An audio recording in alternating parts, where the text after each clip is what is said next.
नमस्कार, जय हिंद दोस्तों। आपके अपने online store target with money स्मैरा पर आप सभी दोस्तों को स्वागत है।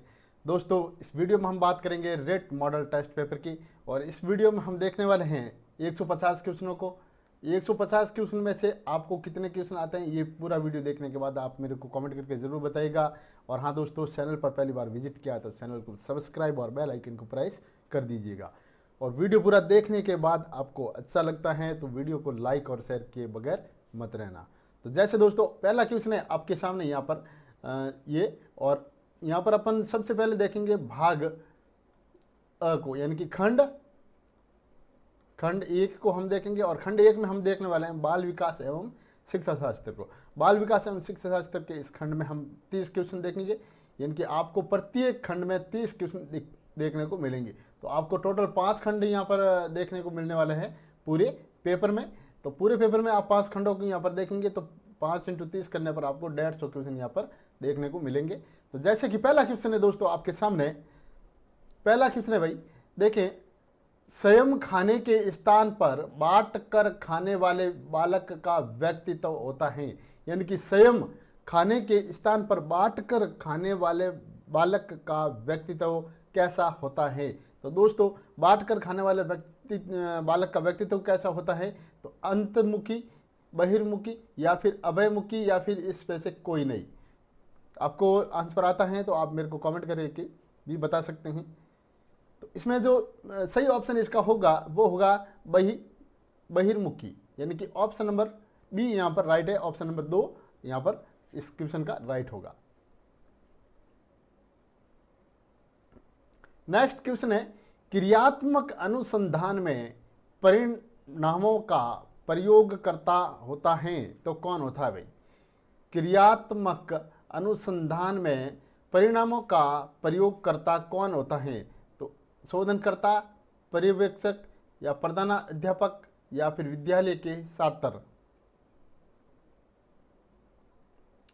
तो ऑप्शन नंबर ए इसका राइट होगा दोस्तों। ऑप्शन नंबर ए राइट है, शोधनकर्ता। ऑप्शन नंबर ए इसका राइट है। नेक्स्ट क्वेश्चन है, शिक्षा का अधिकार है। तो दोस्तों, शिक्षा का अधिकार है संवैधानिक, वैधानिक, कानूनी या फिर गैर वैधानिक।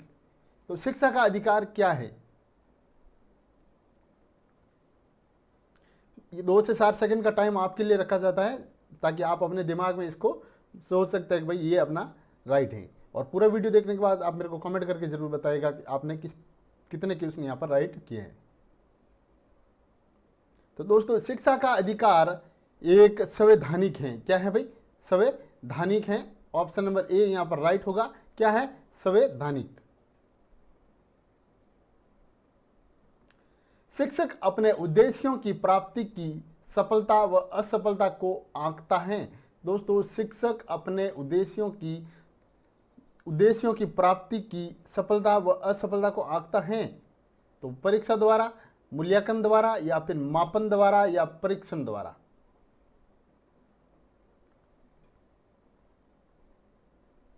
तो यहां पर हम बात करेंगे ऑप्शन नंबर बी की, मूल्यांकन द्वारा। क्या भाई, मूल्यांकन द्वारा, यानी कि मूल्यांकन के द्वारा शिक्षक अपने उद्देश्यों की प्राप्ति की सफलता एवं असफलता को आंकता है।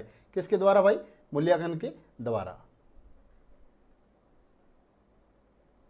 नेक्स्ट क्वेश्चन है, एक खेल कूद में, दोस्तों एक खेल कूद में कमजोर विद्यार्थी पढ़ाई लिखाई में मेहनत कर अव्वल आने का प्रयास करता है। वह बालक समायोजन की किस युक्ति का प्रयोग करता है। तो दोस्तों, वो बालक समायोजन की किस युक्ति का प्रयोग करता है। समन, क्षतिपूर्ति, विस्थापन या फिर पलायन। तो ऑप्शन नंबर, हम यहाँ बी की बात करेंगे, क्षतिपूर्ति। कौन सी युक्ति होगी उसमें, समायोजन की वो युक्ति होगी क्षतिपूर्ति की युक्ति।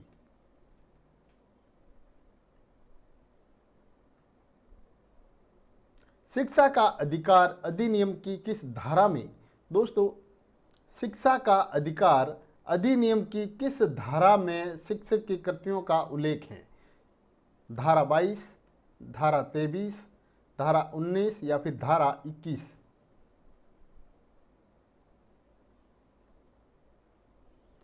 दोस्तों धारा, यहाँ पर हम बात करेंगे धारा 23 की। धारा 23 में, धारा 23 के अंदर शिक्षा का अधिकार अधिनियम की शिक्षक के कर्तव्यों का उल्लेख है। कौन सी धारा है भाई? धारा 23, यानी कि ऑप्शन नंबर यहाँ पर अपना बी राइट है। कौन सा ऑप्शन है भाई? B right.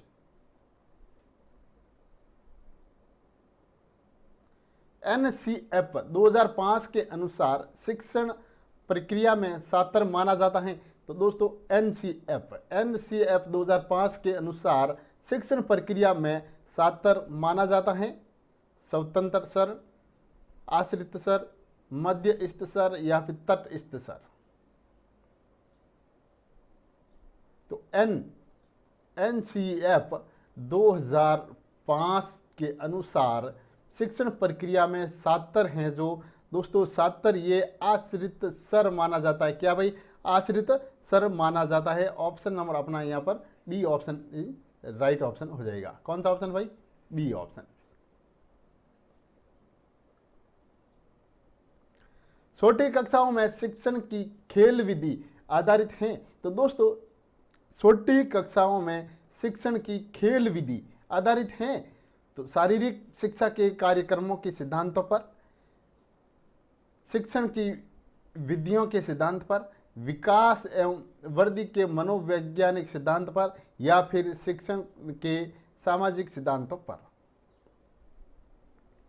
यानी हम बात कर रहे हैं यहाँ पर कि छोटी कक्षाओं में शिक्षण की खेल विधि आधारित हैं। तो दोस्तों छोटी कक्षाओं में शिक्षण की खेल विधि जो आधारित है दोस्तों यह है विकास एवं वृद्धि के मनोवैज्ञानिक सिद्धांत पर। किस पर भाई? विकास एवं वृद्धि के मनोवैज्ञानिक सिद्धांत पर। ऑप्शन नंबर सी यहाँ पर राइट ऑप्शन है इसका। अधिगम के प्रक्रम, अधिगम देखिए आप, अधिगम के प्रक्रमण में अभिप्रेरणा है तो क्या है? तो अधिगम के प्रक्रमण में अभिप्रेरणा क्या है दोस्तों? सीखने वालों की स्मृति को तेज बनाता है ये, या फिर पुराने अधिगम से नए अधिगम को विभेदित करता है, या फिर एक दिशीय रूप में सोचने में सीखने वालों को प्रस्तुत करता है, या फिर नए सीखने वालों में अधिगम के लिए रुचि का सर्जन करता है। तो सही ऑप्शन इसमें से क्या होगा?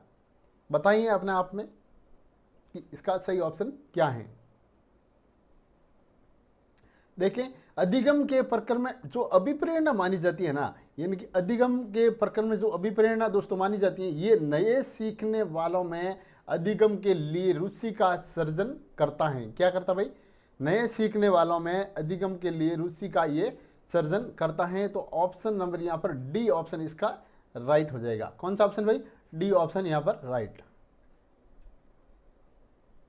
कक्षा में जो विद्यार्थी प्रश्न पूछते हैं दोस्तों, कक्षा के दौरान कक्षा में जो विद्यार्थी प्रश्न पूछते हैं उन्हें क्या कहा जाता है? बताइएगा भाई। तो कक्षा के बाद शिक्षक से मिलने की सलाह दी जाती है, कक्षा चर्चा में भाग लेने के लिए प्रोत्साहित किया जाना चाहिए उन्हें, या फिर लगातार प्रश्न पूछने के लिए प्रोत्साहित करना चाहिए, या स्वतंत्र रूप से उत्तर ढूंढने के लिए प्रोत्साहित करना चाहिए। यानी कि कक्षा में जो विद्यार्थी प्रश्न पूछते हैं उन्हें यहाँ पर क्या मतलब समझा जाएगा? जैसे उनको तो कक्षा के बाद शिक्षक से मिलने की सलाह दी जाएगी, या फिर ऑप्शन बी, सी या फिर डी। तो कौन सा ऑप्शन इसमें राइट ऑप्शन होगा? जो छात्र कक्षा में प्रश्न पूछते हैं दोस्तों उसे कक्षा चर्चा में भाग लेने के लिए प्रोत्साहित किया जाना चाहिए। तो ऑप्शन नंबर बी अपना इस क्वेश्चन का राइट ऑप्शन हो जाएगा। कौन सा ऑप्शन है भाई? Option number B. निम्न में से कौन सा शिक्षण कुशलता से संबंधित हैं? दोस्तों निम्न में से यानी कि ये जो सारे ऑप्शन आपके सामने दे रखे हैं, इनमें से कौन सा ऑप्शन शिक्षण कुशलता से संबंधित हैं? यहाँ पर यह भी हो सकता है कि नहीं है। तो आप क्वेश्चन को हमेशा पूरा पढ़े, क्वेश्चन को पूरा पढ़ने के बाद उसके आंसरों को पढ़े एक एक करके। तो यहाँ पर आपको बताना है कि शिक्षण कुशलता से संबंधित हैं तो श्याम पट पर लिखना, छात्रों से सही उत्तर प्राप्त करना, प्रश्न पूछना या फिर उपयुक्त सभी। तो कौन सा यहाँ पर राइट ऑप्शन अपना होगा? तो देखें आप, शिक्षण कुशलता से संबंधित की हम बात करें यहाँ पर, तो श्याम पट पर लिखना बिल्कुल राइट है दोस्तों, ये है। छात्रों से सही उत्तर प्राप्त करना, ये भी राइट है, इसका बी ऑप्शन भी राइट होगा। प्रश्न पूछना, तो ये प्रश्न पूछना भी इसमें माना जाता है। तो आप कह सकते हैं कि उपरोक्त सभी, क्या भाई, उपरोक्त सभी, तो ऑप्शन नंबर अपना डी यहाँ पर राइट हो जाएगा। Option number D right option है इस क्वेश्चन का। असंगठित, असंगठित घर से आने वाला बच्चा, दोस्तों असंगठित घर से आने वाला बच्चा सबसे अधिक कठिनाइयों का अनुभव करेगा।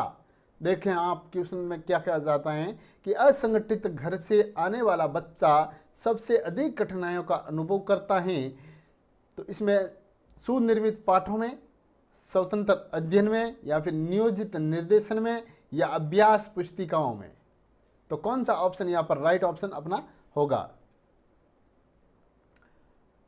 सुनिर्मित पाठों में, तो ऑप्शन नंबर ए इसका राइट ऑप्शन है दोस्तों। कौन सा ऑप्शन है भाई? ऑप्शन नंबर ए इसका राइट ऑप्शन है।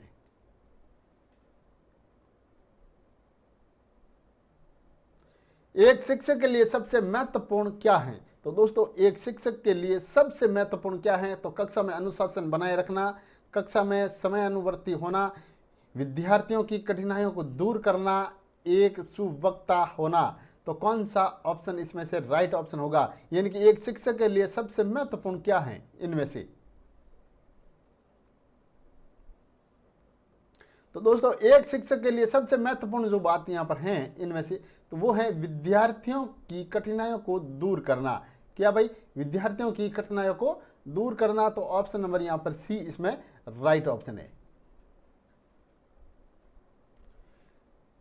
यहाँ पर आपको पूरा पेपर है जो ये 5 खंडों में है। मैंने शुरुआत में आपको बता दिया कितने खंड भाई? 5 खंड है। प्रत्येक खंड में आपको 30-30 क्वेश्चन देखने को मिलेंगे। विद्यार्थियों में सामाजिक विकास विकसित करने हेतु एक अध्यापक को चाहिए कि वह जाने, क्या इसमें से राइट होगा? ए, बी, सी या फिर डी, कौन सा ऑप्शन इसमें से राइट होगा? तो दोस्तों विद्यार्थियों में सामाजिक विकास विकसित करने हेतु एक अध्यापक को चाहिए कि वह जाने कि वह विद्यार्थियों की व्यक्तिगत रुचियों को, विद्यार्थियों के शारीरिक विकास को, विद्यार्थियों के सभी पक्षों को, या फिर विद्यार्थियों के कार्य निष्पादनों को। तो कौन सा ऑप्शन इसमें से राइट ऑप्शन होगा? तो यहाँ आप देख रहे हैं option number C. Option number C यहाँ पर देख रहे हैं कि विद्यार्थियों के सभी पक्षों को। दोस्तों एक अध्यापक को चाहिए कि वह ये जाने कि विद्यार्थियों के सभी पक्षों को वह जाने। क्या भाई? विद्यार्थियों के सभी पक्षों को जाने। तो ऑप्शन नंबर अपना यहाँ पर सी ऑप्शन यहाँ पर राइट होगा। कौन सा ऑप्शन है भाई? सी ऑप्शन यहाँ पर इसका राइट ऑप्शन है। नेक्स्ट क्वेश्चन है, एक शिक्षक द्वारा भिन्नों के योग का पाठ पढ़ाने के उपरांत, क्या भाई? देखें आप, एक शिक्षक के द्वारा भिन्नों के योग का पाठ पढ़ाने के उपरांत अभ्यास हेतु भिन्नों के योग संबंधी कुल प्रश्न कक्षा में ही हल करने का आदेश देता है, जिससे कि विद्यार्थी पाठ को भली भांति, दोस्तों जिससे क्या होता है कि विद्यार्थी पाठ को भली भांति समझ ले तथा उस पर पूर्ण अधिकार प्राप्त कर सके। और इस स्थिति में अध्यापक का ये दायित्व हो जाता है कि वह यहाँ पर आपको बताना है कौन सा ऑप्शन इसमें से राइट होगा। यह कि वह अध्यापक का ये दायित्व हो जाता है कि वह सीखे जाने वाले कौशल को पुनर्जित करे, विद्यार्थियों की समझ की जांच करें एवं उन्हें आवश्यक पृष्ठ पोषण प्रदान करें, या फिर विद्यार्थियों को चुनौती दें एवं उन्हें संबंधित जटिल प्रश्नों को हल करने की जोखिम उठाने के लिए प्रोत्साहित करें, या फिर विद्यार्थियों को एक दूसरे का सहयोग लेने की सुविधा प्रदान करें तथा सहपाठियों द्वारा समीक्षा करने का उसे निर्देश दें। तो कौन सा ऑप्शन यहाँ पर राइट ऑप्शन होगा दोस्तों? यहाँ आपको बताना है।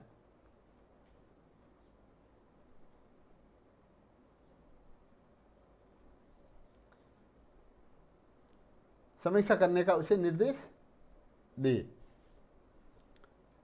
आता है तो कमेंट करें। देखें आप, इस हमने यहाँ पर देखा ऑप्शन नंबर बी को, तो विद्यार्थियों की समझ की जांच करें एवं उन्हें आवश्यक पृष्ठ पोषण प्रदान करें। तो ऑप्शन नंबर हमारा इसका बी ऑप्शन यहाँ पर राइट ऑप्शन होगा दोस्तों। कौन सा ऑप्शन है भाई? B option. समय आपके पास बहुत ही कम बचा है, तो ज़्यादा से ज़्यादा मॉक टेस्ट या फिर ये मॉडल टेस्ट दें ताकि आपको जान सकें आपने आपको कि आपने तैयारी आज तक कैसी की है। कक्षा प्रथम का विद्यार्थी एक शिक्षक से मार खाने के उपरांत, क्या भाई देखिए, कक्षा प्रथम का विद्यार्थी एक शिक्षक के द्वारा जब वो मार खाने के उपरांत सभी शिक्षकों से डरने लगता है, ये उदाहरण है। तो ये उदाहरण किसका है? सामाजिक अधिगम सिद्धांत का, या फिर अनुबंधित सिद्धांत का, या फिर गेस्टाल्ट सिद्धांत का, या संज्ञात्मक सिद्धांत का? तो किसका ये सिद्धांत है दोस्तों? ये हैं जो सिद्धांत हैं, ऑप्शन नंबर बी इसमें राइट है। अनुबंधित सिद्धांत का ये उदाहरण है। किसका भाई? अनुबंधित सिद्धांत का। किसका है? अनुबंधित सिद्धांत का ये उदाहरण माना जाता है। ऑप्शन नंबर अपना बी ऑप्शन यहां पर राइट हो जाएगा। नेक्स्ट क्वेश्चन है, अशाब्दिक बुद्धि परीक्षणों का प्रयोग किया जाता है। तो दोस्तों अशाब्दिक बुद्धि परीक्षणों का प्रयोग किया जाता है तो सभी आयु वर्ग के व्यक्तियों के लिए, अशिक्षितों के लिए, सिर्फ बच्चों के लिए, शिक्षितों एवं अशिक्षितों दोनों प्रकार के व्यक्तियों के लिए। तो अशाब्दिक बुद्धि परीक्षणों का प्रयोग किया जाता है। तो आपको बताना है सही ऑप्शन इसमें से कौन सा होगा। तो सही ऑप्शन की यहाँ पर बात करें अपन तो देखें, इसमें ऑप्शन नंबर डी इसका राइट ऑप्शन होगा। शिक्षितों एवं अशिक्षितों दोनों प्रकार के व्यक्तियों के लिए अशाब्दिक बुद्धि परीक्षणों का प्रयोग किया जाता है। क्या भाई? शिक्षकों एवं अशिक्षितों, देखिए आप, शिक्षित व्यक्ति और अशिक्षित दोनों प्रकार के व्यक्तियों के लिए इस अशाब्दिक बुद्धि का प्रयोग यहां पर किया जाता है। तो ऑप्शन नंबर अपना डी ऑप्शन यहां पर राइट हो जाएगा। पियाजे के अनुसार बालकों में वस्तु स्थिरता उत्पन्न होती है। तो देखें भाई लोगों, पियाजे के अनुसार बालकों में वस्तु स्थिरता उत्पन्न होती है औपचारिक सक्रियात्मक अवस्था में, संदेवी गल्यात्मक अवस्था में, पूर्व सक्रिय अवस्था में, या फिर मूर्त सक्रियात्मक अवस्था में। तो किस अवस्था में होती है? तो पियाजे के अनुसार हम बालकों में जब वस्तु स्थिरता की बात करें दोस्तों तो ये मूर्त सक्रियात्मक अवस्था में होती हैं। किस में भाई? मूर्त सक्रियात्मक अवस्था में होती है। तो ऑप्शन नंबर अपना यहाँ पर डी ऑप्शन यहाँ राइट होगा। कौन सा ऑप्शन भाई? डी ऑप्शन राइट है। अभी आपके पास एग्जाम के लिए ये मान के चले कि 35 दिन का टाइम आपके पास है अभी, तो इस दौरान आप अच्छी तैयारी करें और जितना आपने पढ़ा है उनका रिवीजन करें। कार्यकरण के अमूर्त संपर्क का विकास किस अवस्था में होता है? तो शैशवावस्था में, बाल्यावस्था में, या फिर किशोरावस्था में, या फिर प्रौढ़ावस्था में? तो इसमें से कौन सा ऑप्शन यहाँ पर अपना राइट माना जाएगा? तो दोस्तों यहाँ बात करते हैं अपन कि कार्यकरण के अमूर्त संप्रत्यय का विकास किस अवस्था में होता है। तो हम बात करेंगे किशोरावस्था की। किसकी भाई? किशोरावस्था की यहाँ बात करेंगे। तो ऑप्शन नंबर सी अपना यहाँ पर राइट हो जाएगा, किशोरावस्था।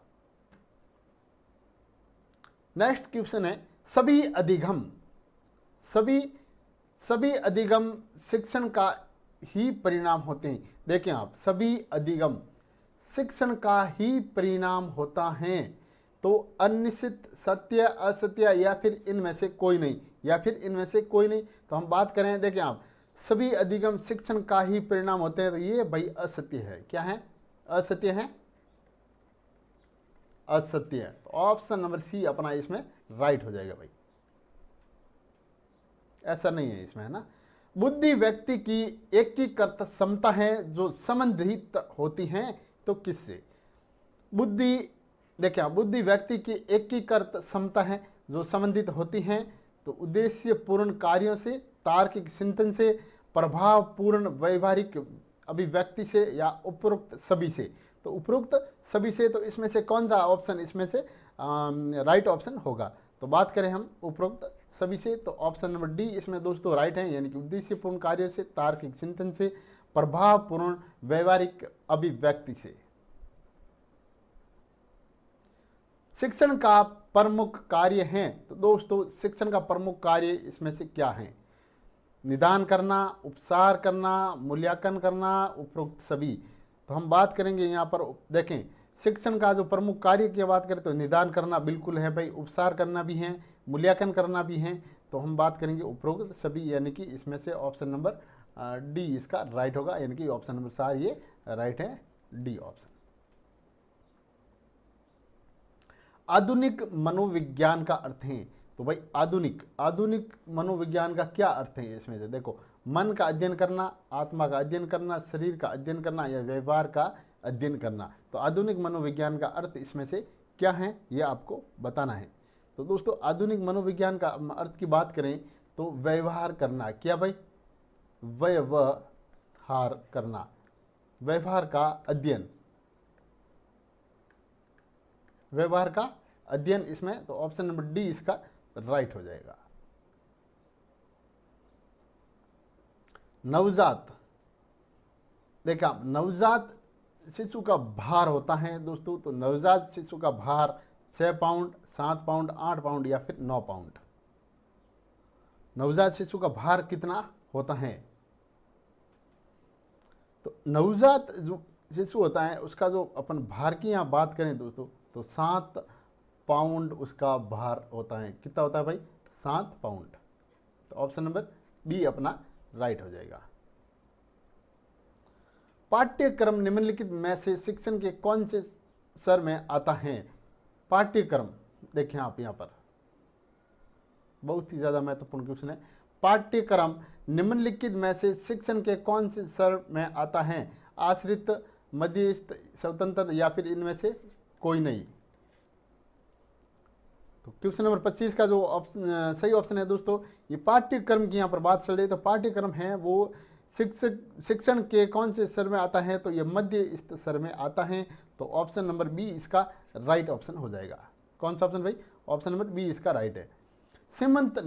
सीमंत ने शिक्षण की त्रिध्रुवी प्रक्रिया में कार्यवाहक माना है, तो किसे माना भाई? तो सीमंत ने शिक्षण की त्रिध्रुवी प्रक्रिया में कार्यवाहक किसे माना है? तो अभिभावक, शिक्षक, शिक्षार्थी या फिर पाठ्यक्रम को। ऑप्शन नंबर बी इसका राइट है, शिक्षक को। किसे भाई? शिक्षक को माना है। सृजनात्मक उत्तरों के लिए आवश्यक हैं, तो दोस्तों सृजनात्मक उत्तरों के लिए क्या आवश्यक हैं? विषय वस्तु पर आधारित प्रश्न, मुक्त उत्तर वाले प्रश्न, एक अत्यंत अनुशासित कक्षा, प्रत्यक्ष शिक्षण एवं अप्रत्यक्ष प्रश्न। तो इसमें से सही ऑप्शन कौन सा होगा भाई? तो सही ऑप्शन की यहाँ बात करें तो अपन देखें मुक्त उत्तर वाले प्रश्न। क्या भाई? मुक्त उत्तर वाले प्रश्न। तो ऑप्शन नंबर इसमें बी ऑप्शन इसका राइट ऑप्शन हो जाएगा। वीडियो अच्छा लग रहा है तो लाइक ज़रूर कर दीजिएगा, क्योंकि लास्ट में आप भूल जाते हैं और लाइक भी नहीं करते। और चैनल पर पहली बार विजिट किया है दोस्तों, तो चैनल को सब्सक्राइब और बेल आइकन को प्रेस करना ना भूलें। वे परीक्षण जो छात्रों की एक निश्चित मात्रा का मापन करते हैं वह क्या कहलाते हैं? तो निष्पत्ति परीक्षण, निदानात्मक परीक्षण या अभिरुचि परीक्षण या फिर तत्परता परीक्षण। तो हम बात करेंगे यहाँ पर बात करेंगे ऑप्शन नंबर 1 की निष्पत्ति परीक्षण। ऑप्शन नंबर ए इसका राइट है। सीखने की प्रक्रिया में दोस्तों, सीखने की प्रक्रिया में अभिप्रेरणा है। तो देखें आप, सीखने की प्रक्रिया में अभिप्रेरणा है। शिक्षार्थियों में सीखने के प्रति रुचि का विकास करती है। ये शिक्षार्थियों में स्मरण शक्ति को पैना बनाती हैं और पिछले सीखे हुए को नए अधिगम से अलग करती हैं। शिक्षार्थियों को एक दिशा में सोचने के योग्य बनाती हैं। तो ऑप्शन नंबर कौन सा इसमें से राइट होगा? देखिए आप, ए, बी, सी और डी। तो कौन सा ऑप्शन इसमें से राइट है, आप अपने दिमाग में सोच के बताइएगा। तो हम यहाँ पर बात करेंगे दोस्तों सीखने की प्रक्रिया में जो अभिप्रेरणा की यहाँ बात करते हैं। तो देखें आप, शिक्षार्थियों में सीखने के प्रति रुचि का ये विकास करती हैं। क्या करती है भाई? रुचि का, सीखने के प्रति, देखें आप, सीखने के प्रति रुचि का ये विकास करती हैं। क्या? अभिप्रेरणा। किसमें? सीखने की प्रक्रिया में अभिप्रेरणा जो कार्य करती हैं, ये शिक्षार्थियों में सीखने के प्रति रुचि का विकास करती हैं। तो ऑप्शन नंबर यहाँ पर ए इसका राइट ऑप्शन हो जाएगा। मन का मानचित्रण संबंधित है। तो दोस्तों मन का मानचित्रण संबंधित किससे है? देखा, मन का मानचित्रण संबंधित है। तो मन का मानचित्रण बनाने से, साहसिक कार्यों की क्रिया योजना से, बोध समझ बढ़ाने की तकनीकी से, या फिर मन की क्रियाशीलता पर अनुसंधान से।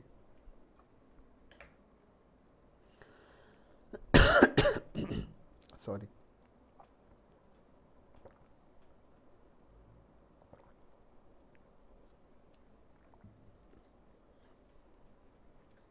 तो कौन सा ऑप्शन इसमें राइट होगा भाई? देखिए, मन का मानचित्र संबंधित है दोस्तों। तो मन का जो मानचित्रण अपन बात करें तो मन की क्रियाशीलता पर अनुसंधान से ये संबंधित हैं। किससे है भाई? मन की क्रियाशीलता पर अनुसंधान से ये संबंधित हैं। तो ऑप्शन नंबर अपना यहाँ पर डी ऑप्शन यहाँ पर राइट हो जाएगा। नेक्स्ट जो खंड है वो दोस्तों हिंदी का है।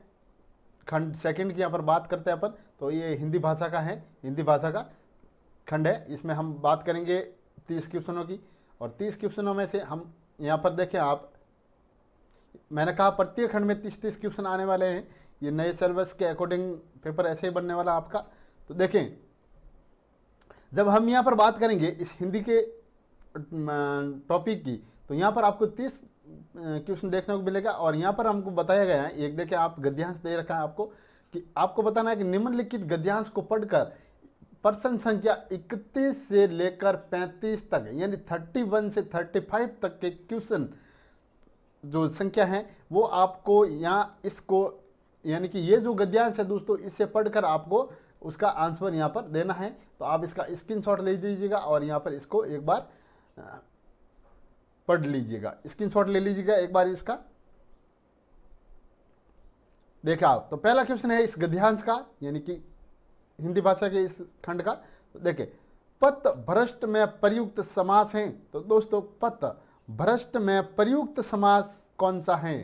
तत्पुरुष, क्रमधारी समास, दंत समास, या फिर द्विगु समास। तो कौन सा समास है इसमें? पथ भ्रष्ट में प्रयुक्त समास की यहाँ पर बात है, तो कौन सा समास है?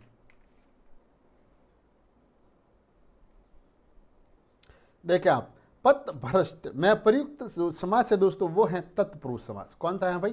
तत्पुरुष समास है। तो ऑप्शन नंबर ए यहाँ पर अपना राइट हो जाएगा। नारी का पर्यायवाची शब्द इसमें से 3 हैं, लेकिन एक नहीं है, वो आपको बताना है। तो देखिए, नारी का जो पर्यायवाची शब्द है दोस्तों, इसमें से कौन सा नहीं है? यानी कि 3 तो इसमें से हैं, लेकिन एक है वो इसमें नहीं है, वो कौन सा है वो आपको बताना है। देखिए आप, रमणी, अबला, भामा, केसरी। तो दोस्तों यहाँ पर बात करेंगे अपन। देखिए आप, रमणी ये नारी का पर्यायवाची शब्द है, बिल्कुल हैं। और अबला भी है दोस्तों, और भामा ये भी हैं, ये भी हैं इसमें। और केसरी शब्द है, ये इसमें नहीं है। तो ऑप्शन नंबर डी इसका जो है वो रॉन्ग ऑप्शन है, यानी कि ऑप्शन नंबर डी इसमें नहीं है।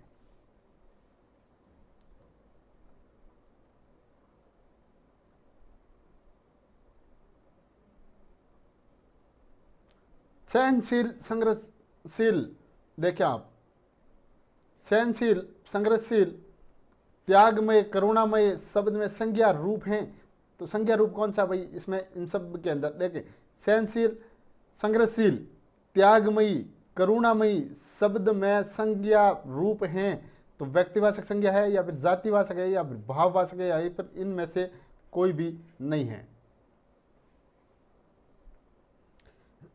देखिए, संघर्ष, एक जो संघर्ष करता है वो है ना, एक ऐसे भाव प्रकट करता है। त्याग कुछ भी वो ऐसे भाव प्रकट करने वाली बात है। करुणामय ये भी भाव का ही है।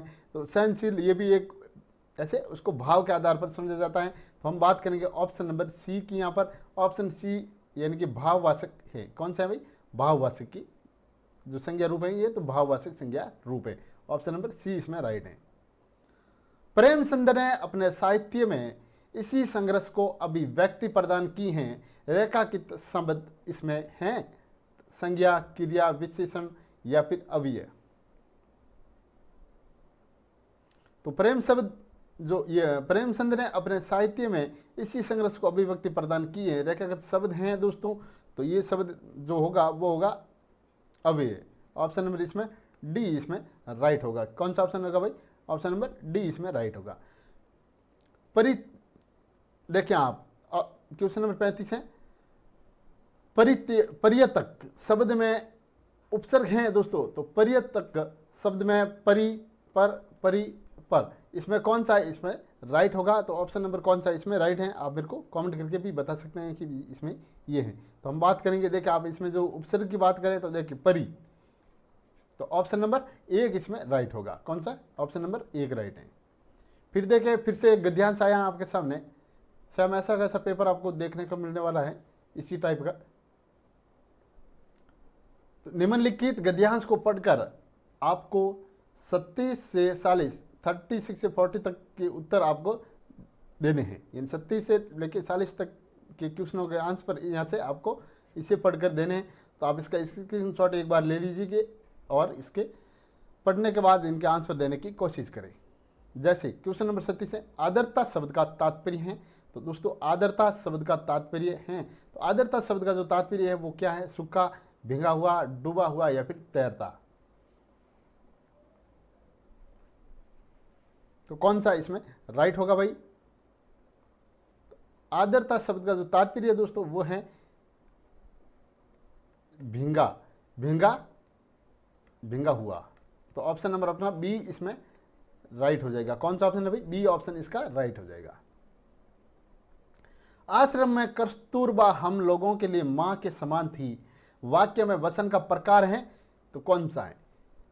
आश्रम में देखिए आप आश्रम में कस्तूरबा हम लोगों के लिए, देखिए हम लोगों के लिए मां के समान थी, वाक्य में वचन का प्रकार है, तो देखिए एक वचन, बहुवचन, अन्य वचन या फिर उपरोक्त में से कोई भी नहीं।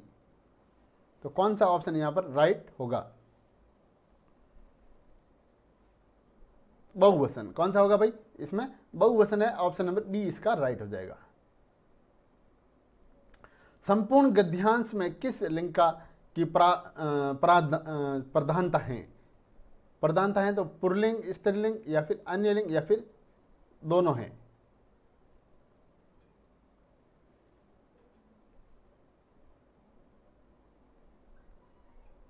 या फिर दोनों ही, इसमें दोनों ही हो गए है ना। तो संपूर्ण गद्यांश में किस लिंग की प्रधानता इसमें मानी जाएगी? स्त्रीलिंग। कौन सा है भाई? स्त्रीलिंग। ऑप्शन नंबर बी इसका राइट ऑप्शन होगा। लोगों से लोगों, लोग से लोगों, देखिए आप लोग से लोगों, अखबार से अखबारों, बहुवचन रूप बनता है, ऐसे ही संस्था से बनेगा संस्थान, संस्थाएं, संस्थानों या फिर संस्थानी।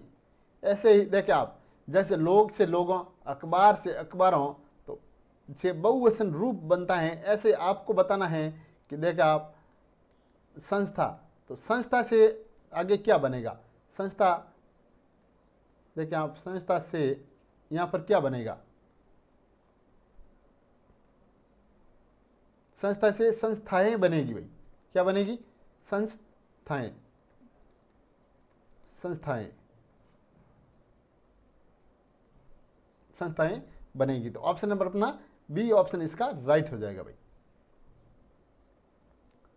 मुझसे ये नहीं होगा, देखें आप मुझसे ये नहीं होगा, वाक्य में काल है तो कौन सा है भाई? तो भूतकाल, वर्तमान काल, भविष्य काल या फिर कोई भी नहीं। मुझसे ये नहीं होगा, इसमें कौन सा काल है वाक्य में? वाक्य में कौन सा काल है? भूतकाल, वर्तमान या फिर भविष्य? मुझसे ये नहीं होगा है, देखिए मुझसे ये नहीं होगा, होगा मुझसे ये नहीं होगा, काम करने से पहले वो मना कर रहा है, तो कौन सा काल होगा भाई? तो भविष्य काल। इन काम तो वो भविष्य में करने वाला है ना। तो देखिए आप भविष्य काल, ऑप्शन नंबर सी इसका राइट हो जाएगा।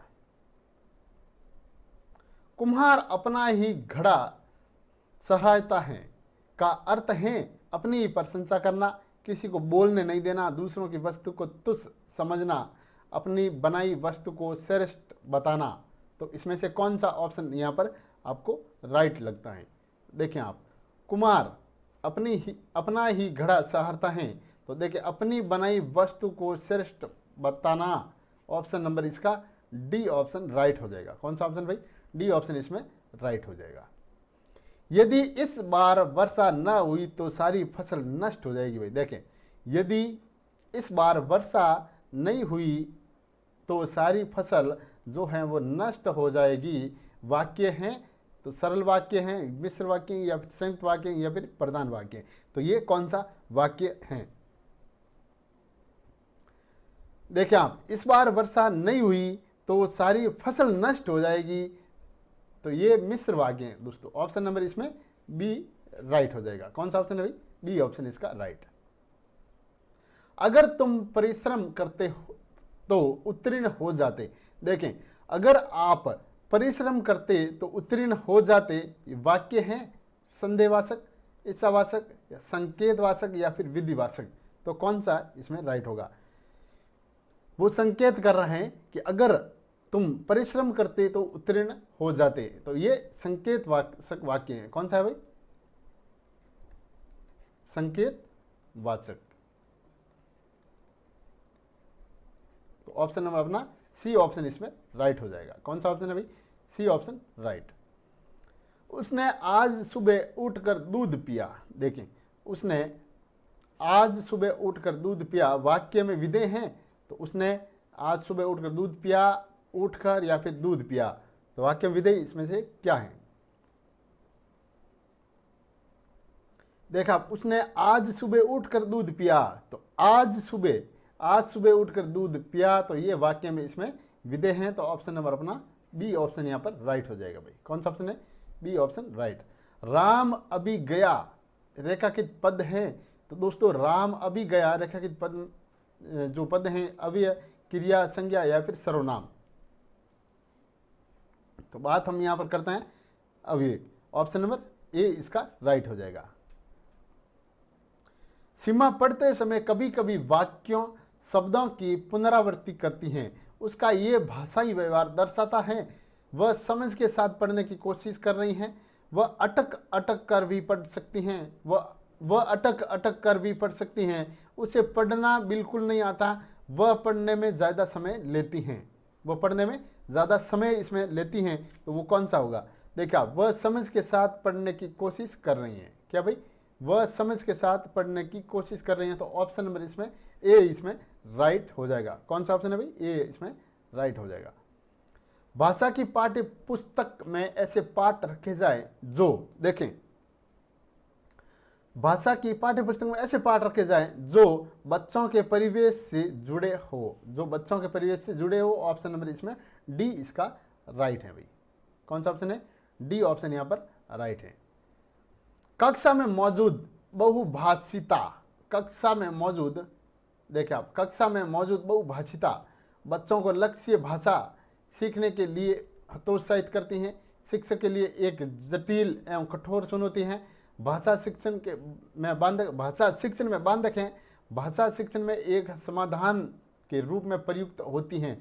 तो यहाँ पर सही ऑप्शन की बात करें तो देखें आप, भाषा शिक्षण में एक समाधान के रूप में प्रयुक्त होती हैं, तो ऑप्शन नंबर इसमें डी राइट हो जाएगा।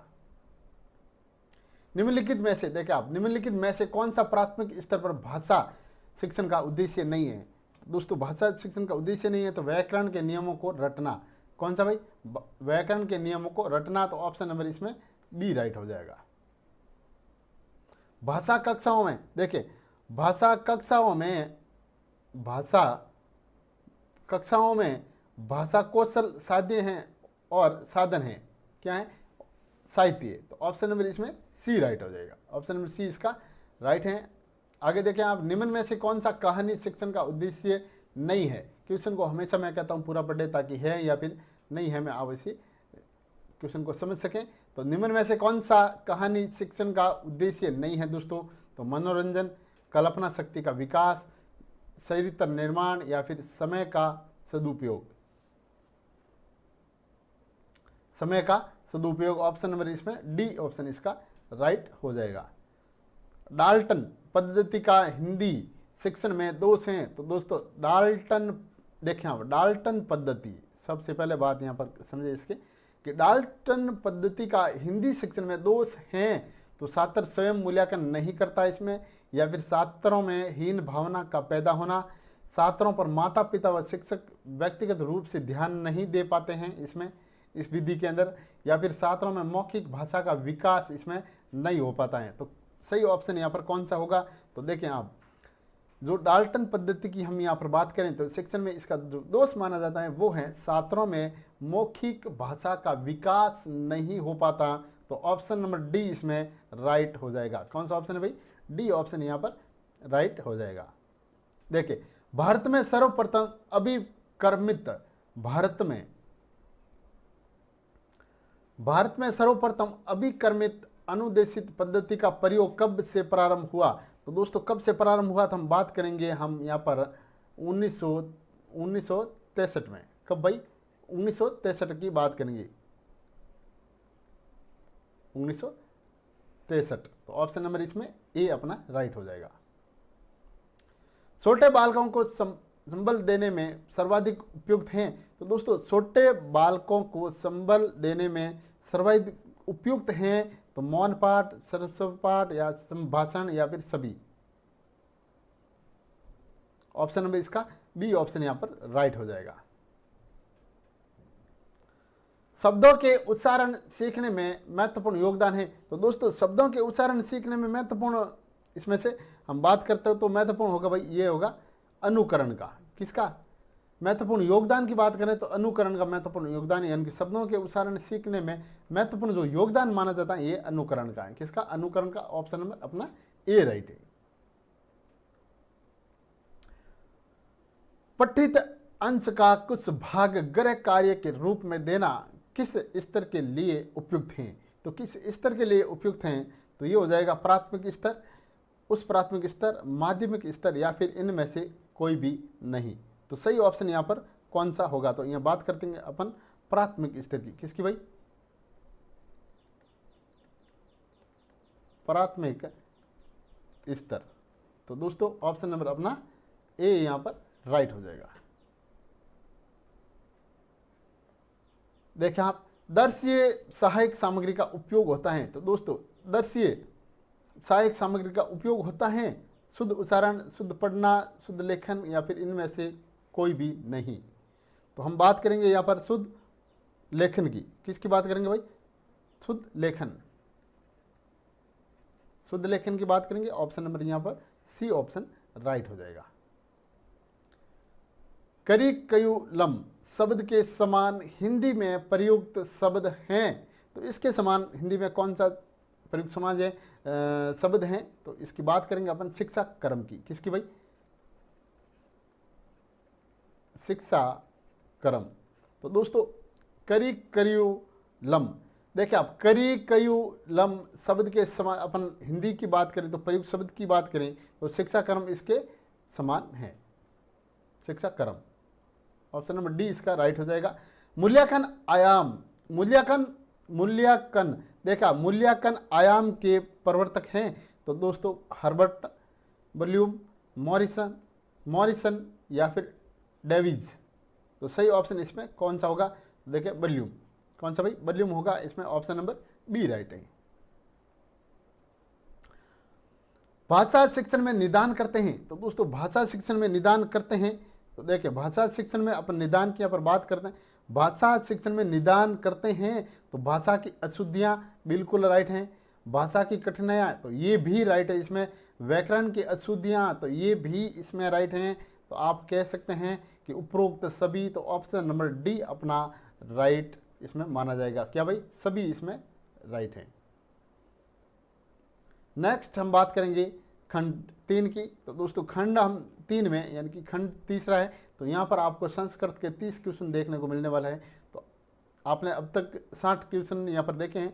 टोटल आपको 150 क्वेश्चनों को देखना है, यानी कि पूरा इसमें पूरा मॉडल पेपर आपको देखने को मिल रहा है इस एक ही वीडियो में।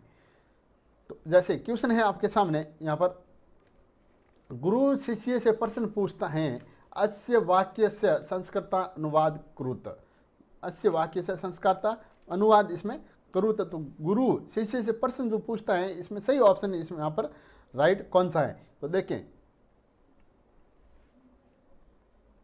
गुरु शिष्य से प्रश्न पूछता है, देखें गुरु शिष्य से प्रश्न पूछता है, अस्य वाक्य से संस्कृत अनुवाद कुरुत। तो देखिए गुरु शिष्यात प्रश्न प्रसति, तो दोस्तों ऑप्शन नंबर इसका बी ऑप्शन यहाँ पर राइट हो जाएगा। कौन सा ऑप्शन भाई? बी ऑप्शन यहाँ पर राइट है।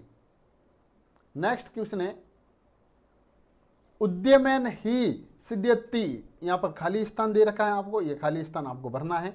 न मनोरथे रिक्त स्थान पुर यतवा युक्ति संयोजनत, तो इसमें कौन सा ऑप्शन यहाँ पर राइट हो जाएगा? तो दोस्तों कार्याणी, ऑप्शन नंबर डी इसका राइट हो जाएगा।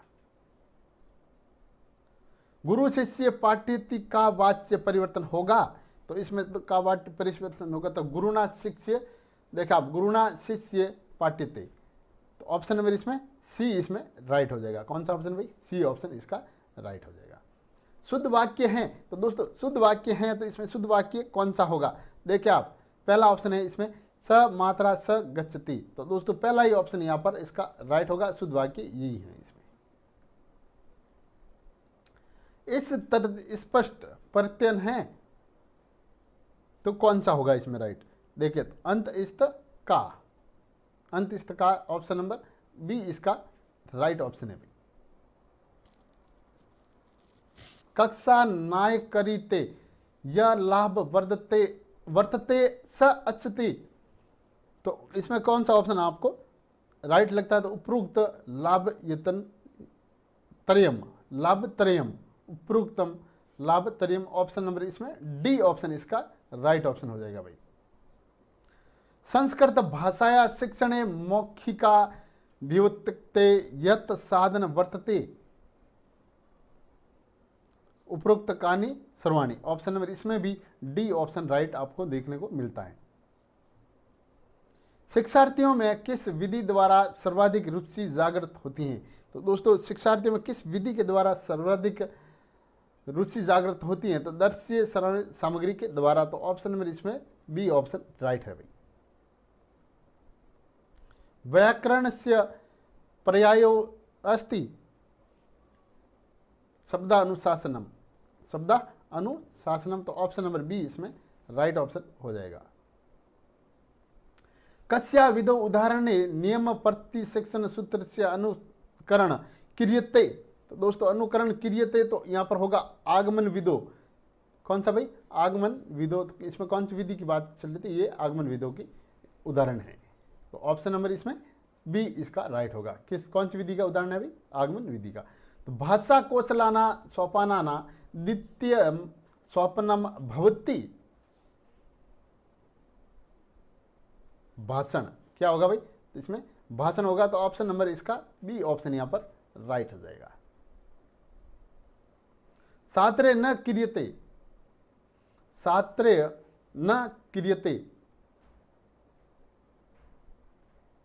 आदर्श वासनम, क्या भाई? आदर्श वासनम, ऑप्शन नंबर इसमें ए नंबर इसका राइट है, पहला ही ऑप्शन इसका राइट है। कसिमन कोचले अंतिम प्रश्न संशयात्मक भवति, संशयात्मक भवति, तो यहाँ पर जो सही ऑप्शन की हम बात करें तो देखिए पहला ही ऑप्शन इसका राइट होगा, प्रस्तावना कोचले, क्या भाई? प्रस्तावना कोचले, तो ऑप्शन नंबर यहाँ पर ए नंबर राइट हो जाएगा। वाचन शिक्षण से सर्वोत्तम पद्धति कार, देखिए कार्य गत्या संभवन्य, ऑप्शन नंबर इसमें सी ऑप्शन इसका राइट ऑप्शन हो जाएगा। सहयोग विधि कैन नामत्राय ज्ञायते, तो देखिए आप इसमें कौन सा ऑप्शन इसके यहाँ पर राइट ऑप्शन होगा? तो यहाँ ऑप्शन नंबर अपन सी की बात करें, शास्त्रीय विधि, कौन सी भाई? शास्त्रीय विधि, ऑप्शन नंबर सी इसमें राइट है। पूर्णात अंश प्रति विधिर स्थित, तो आगमन विधि, कौन सी भाई? इसमें आगमन विधि, ऑप्शन नंबर ए इसका राइट हो जाएगा। आज्ञाताद ज्ञात प्रति कसिमन विदो वदते निगमन विदो, कौन सी विधि है भाई? इसमें निगमन विधि है, आगमन और निगमन विधि। आगमन और निगमन विधि का मैंने वीडियो भी बनाया है, दोनों का अलग से, आप चाहें तो वो भी देख सकते हैं, डिस्क्रिप्शन में आपको उस वीडियो का लिंक मिल जाएगा। शिक्षण विधि नास्ति, तो दोस्तों शिक्षण विधि नास्ति, तो यहाँ पर सही ऑप्शन इसमें कौन सा होगा, तो देखें आप, सूक्ष्म शिक्षण विधि, शिक्षण विधि नास्ति, तो सूक्ष्म शिक्षण विधि, तो ऑप्शन नंबर डी इसमें राइट हो जाएगा भाई, ऑप्शन नंबर डी राइट है। कि विधेय भवत्ता यति छात्र अनुशासित,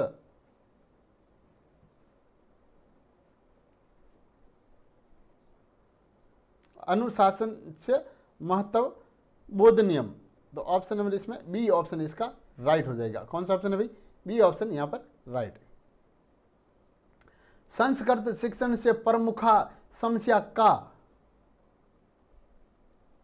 दोषपूर्ण पद्धति, कौन सी भाई, दोषपूर्ण पद्धति, तो ऑप्शन नंबर इसमें बी ऑप्शन इसका राइट हो जाएगा।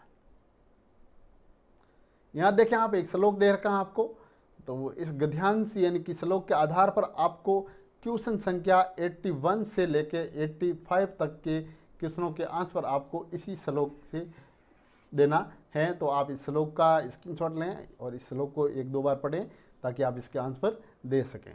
तो देखिए आप, क्वेश्चन है आपके सामने 81 नंबर, तो पुनरेव अत्र संधि का नाम किम, पुनरेव अत्र संधि नाम किम, तो दोस्तों दीर्घ अयादि विसर्ग या फिर यण,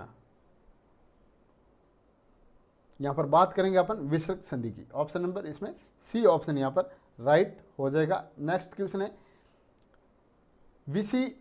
विसिनोति अत्र का उपसर्ग, तो इसमें कौन सा उपसर्ग यहाँ पर राइट होगा, तो कौन सा ऑप्शन इसमें राइट माना जाएगा, तो हम बात करेंगे यहाँ पर वी, ऑप्शन नंबर बी की, क्या भाई, वी, ऑप्शन बी इसमें राइट हो जाएगा।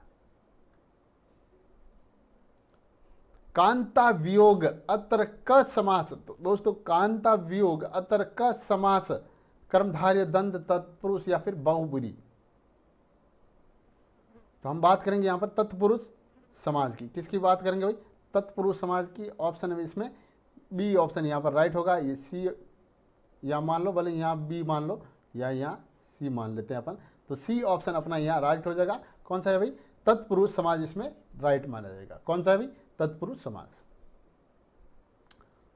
उन्मयत वद भ्रमणति अत्र क्रियापद ललकारे परिवर्तित, सही ऑप्शन इसमें से कौन सा राइट होगा ऑप्शन, आप मेरे को कमेंट करके भी बता सकते हैं, आपको आता है तो इसमें से सही ऑप्शन कौन सा होगा। तो हम बात करेंगे यहाँ पर, इस देखें आप, अभ्रमत, ऑप्शन नंबर डी की यहाँ बात करेंगे। ऑप्शन नंबर डी इसका राइट ऑप्शन हो जाएगा भाई। श्लोको असिमन की संध,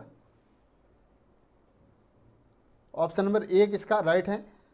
वसंत तत्ति लका, ऑप्शन नंबर ए राइट है।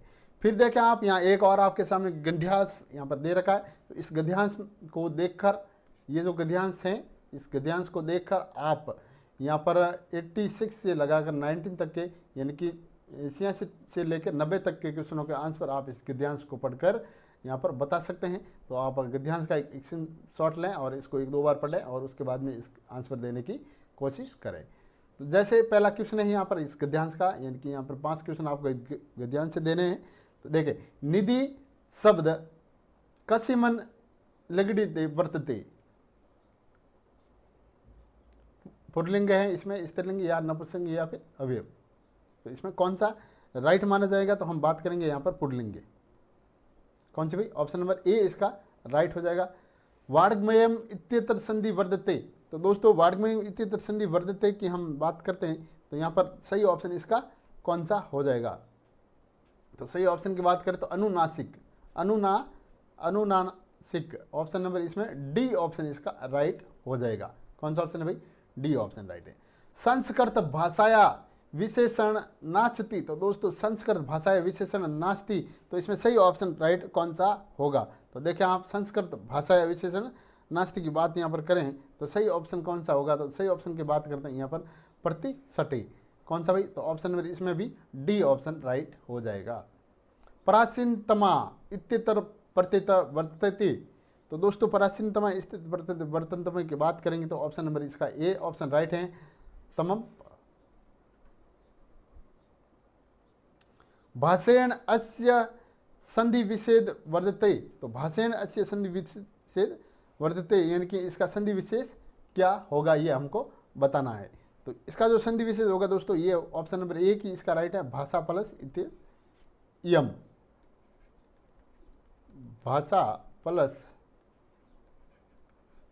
इयम, ये इसका संधि विशेष होगा, ऑप्शन नंबर ए इसका राइट होगा। अब बात करते हैं अपन मैथ के क्वेश्चनों की, और मैथ के क्वेश्चन आपको यहाँ पर 30 क्वेश्चन देखने को मिलेगा मैथ के भी।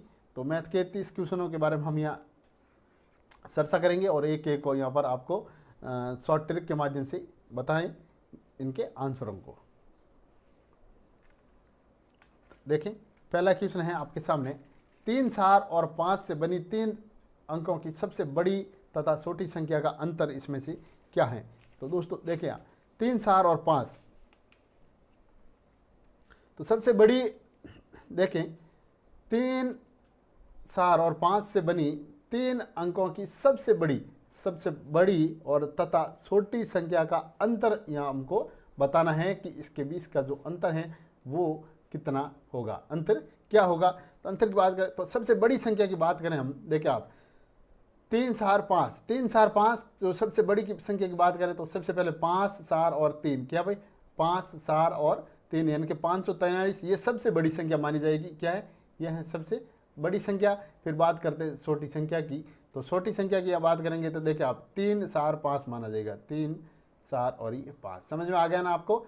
तो बड़ी संख्या कैसे बनाएं इस ऐसे क्वेश्चन की, तो इस प्रकार से आप बड़ी संख्या बनाएंगे, और छोटी संख्या की बात करेंगे तो इस प्रकार से इस छोटी संख्या को आप बनाएंगे। फिर बाद में हम इसका अंतर ले लेंगे, तो अंतर ले लेंगे यानी कि आप इसमें से ये घटा देंगे।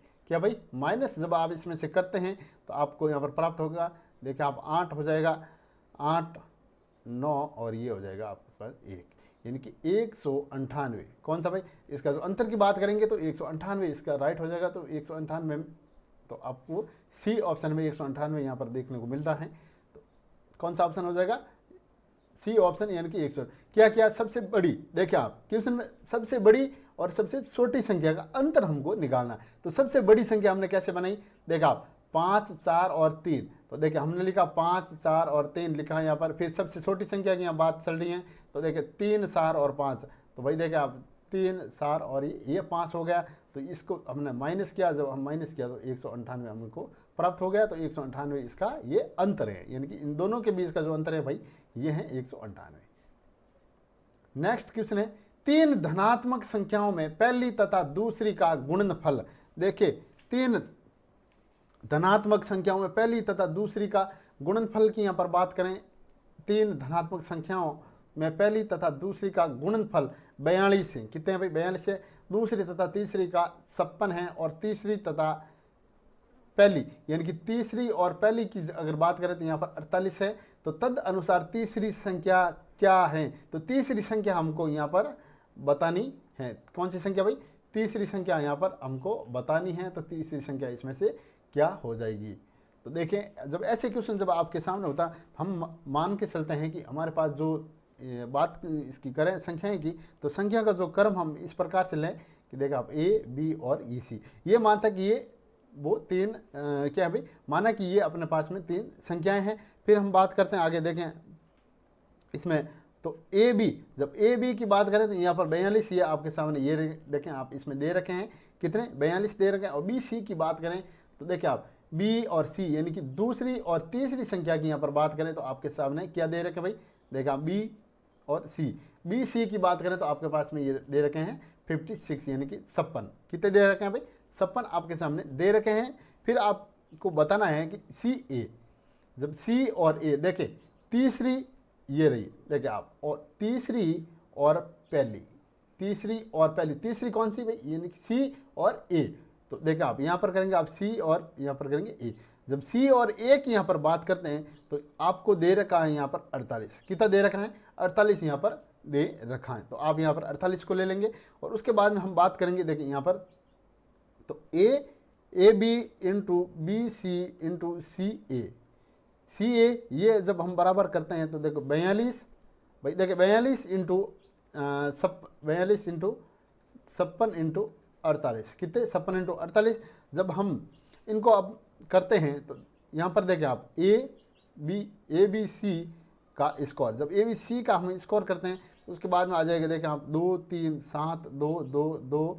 यहाँ पर इसका जो ये लस हम लेते हैं तो देखें आप 2 2 हो जाएगा, फिर 7 2 2 2 ये 2 और ये 3 आ जाएगा। जब इस प्रकार से ये हमारे सामने आते हैं तो फिर हम करेंगे इसका देखें आप ए बी सी का जब हम यहाँ पर करेंगे ए बी सी का कोष्ठ बंद स्क्वायर, फिर बात करते हैं अपन 2 2 2 2 3 7 का होल स्क्वायर, क्या भाई होल स्क्वायर।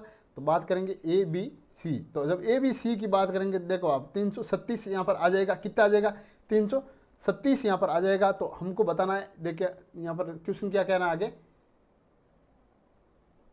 क्वेश्चन कहता है तद अनुसार, देखिए तद अनुसार तीसरी संख्या क्या होगी। जब हमको तीसरी संख्या यहाँ पर निकालने के लिए कहा जाए तो देखें आप यहाँ पर तीसरी संख्या हमारे को निकालने के लिए कहा जाए, तीसरी संख्या यानी कि हम बात करेंगे अपन अभी इस सी की, किसकी बात करेंगे भाई, तो सी की बात करेंगे। तो सी बराबर हम कर देंगे यहाँ पर देखा आप सी बराबर ए बी सी बटे ये तीसरी संख्या का बोल रहा है ना क्वेश्चन, देखें आप तद अनुसार तीसरी संख्या क्या होगी। तो तदनुसार तीसरी संख्या यहाँ पर क्या होगी, तो तीसरी संख्या की बात करेंगे तो हम तीसरी संख्या यानी कि सी हमको निकालनी है, तो ए और बी, ए और बी जब यहाँ पर अपन कर लेंगे तो देखिए आप 336, वही देखिए 336 बटे यहाँ पर अपन बात करेंगे 42, क्या 42, ये 42 कहाँ से है, तो ये 42 जो ए तथा बी यानी पहली और दूसरी संख्या की बात देखिए आप ये रहे 42, ठीक है ना, ये वो वाले 42 है। जब हम इसे जब शॉर्ट करते हैं तो ये कट जाएगा, कितनी बार कटेगा भाई 8 बार, कितनी बार कट जाएगा, तो 8 बार कट जाएगा। तो हमारे पास में जो आंसर आया वो आया 8।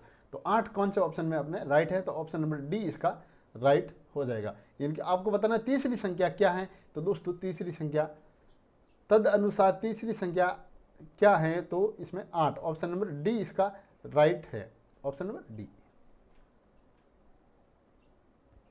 नेक्स्ट क्वेश्चन है, देखिए आप नेक्स्ट क्वेश्चन को, क्वेश्चन है आपके सामने,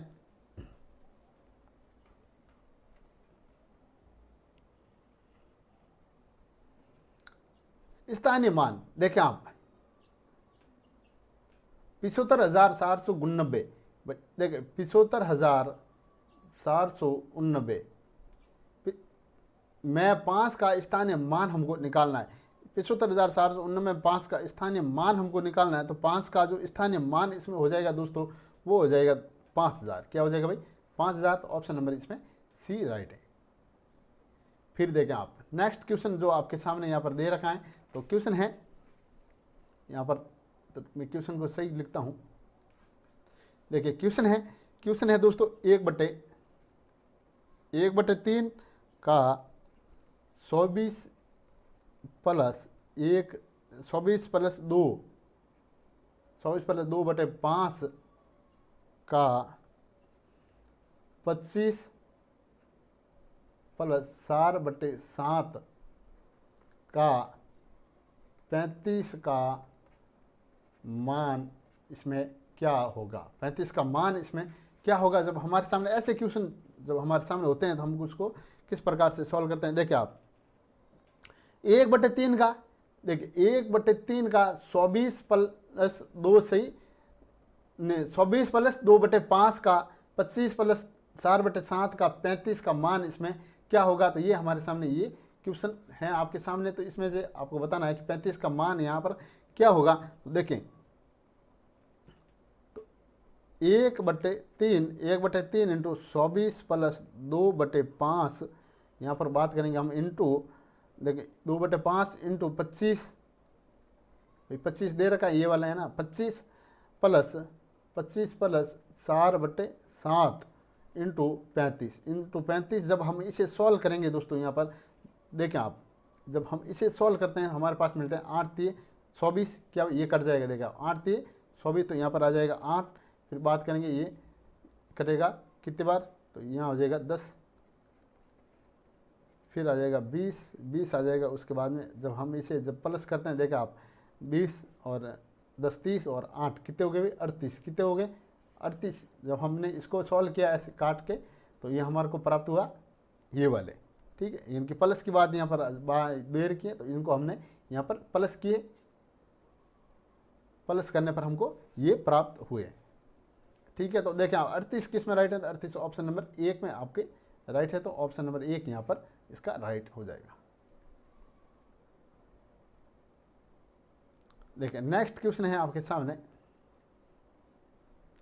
3/7। देखिए 3/7, 2/7, 8/7 और 11/7 को आरोही क्रम में लिखना है। तो इनको जब हम आरोही क्रम में हम इनको लिखेंगे तो इसको कैसे लिखेंगे, तो यानी कि अभिष्ट आरोही क्रम का हम इसका बनाएं तो इसको किस प्रकार से हम बना सकते हैं। तो देखें हम इसको आरोही क्रम में लिखते हैं, तो 2/7 यहाँ पर लिखेंगे और 3/7 यहाँ पर लिखेंगे हम, और 8/7 लिखेंगे और यहाँ पर लिखेंगे अपन 11/7। तो ये इसका आरोही क्रम यहाँ पर होगा। ये आपके सामने क्वेश्चन है, कौन सा भाई, ये वाला क्वेश्चन है, और ये इसका आंसर हमने निकाला। जब इसको हम क्वेश्चन कह रहा है आरोही क्रम में इसको लिखना है, तो आरोही क्रम में लिखेंगे तो आप इस प्रकार से इसको लिख सकते हैं आरोही क्रम में। तो देखिए ये वाला कौन से ऑप्शन में राइट है, तो 2/7, ये इसमें नहीं है भाई। देखिए तो इसमें ऑप्शन में है ही नहीं, देखिए कहीं भी इस ऑप्शन में है नहीं, लेकिन इसका ये ऑप्शन इसका राइट हो जाएगा। देखिए 2/7, 3/7, 8/7, 11/7, ये इसका आरोही क्रम रहेगा। तो ये वाला ऑप्शन यहाँ पर राइट है। तो इसमें से कोई भी ऑप्शन यहाँ पर राइट नहीं मिल रहा अपना, तो ये वाला राइट है। देखिए आप ये जो सार यहाँ पर नहीं है, यहाँ पर 3 है। कितने हैं भाई, यहाँ पर 3 है, यानी कि 3/7। तो ऑप्शन नंबर सी राइट है। देखिए आप 2/7 हो गया, इसमें 3/7 भी हो गया, 8/7 भी हो गया और 11/7 भी हो गया। तो ऑप्शन नंबर सी अपना यहाँ पर राइट हो जाएगा।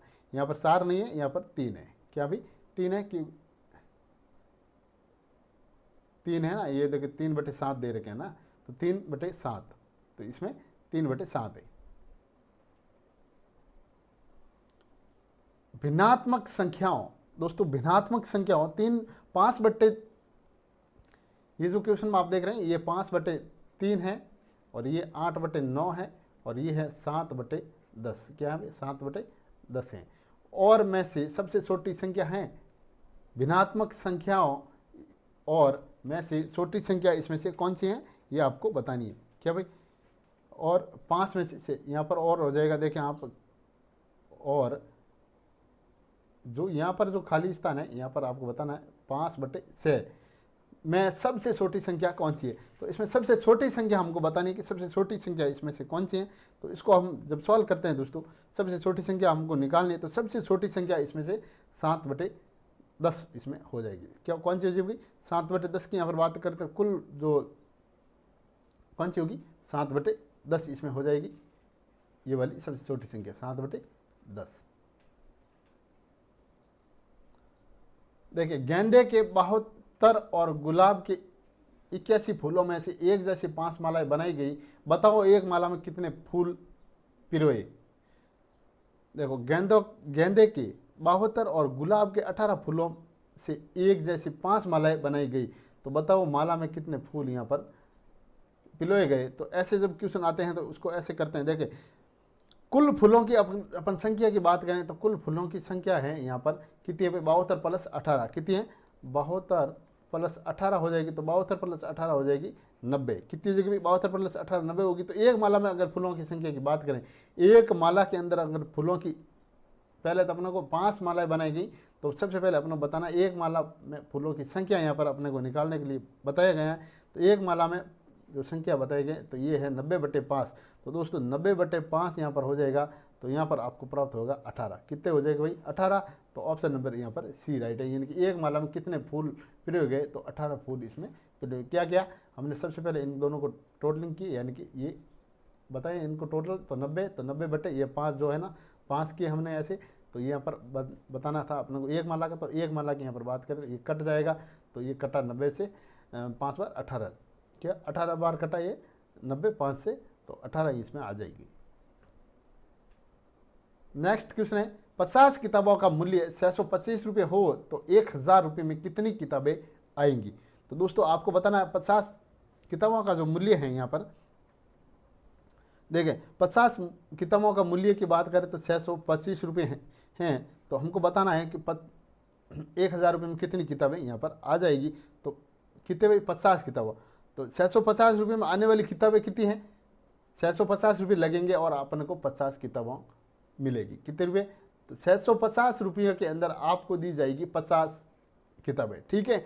तो 1000 रुपये में आने वाली किताबों की हम बात करें, किताबें 1000, तो 1000 रुपये में कितनी किताब आएंगी, तो 50/625 यहाँ पर बात करते हैं और 1000 यहाँ पर करते हैं।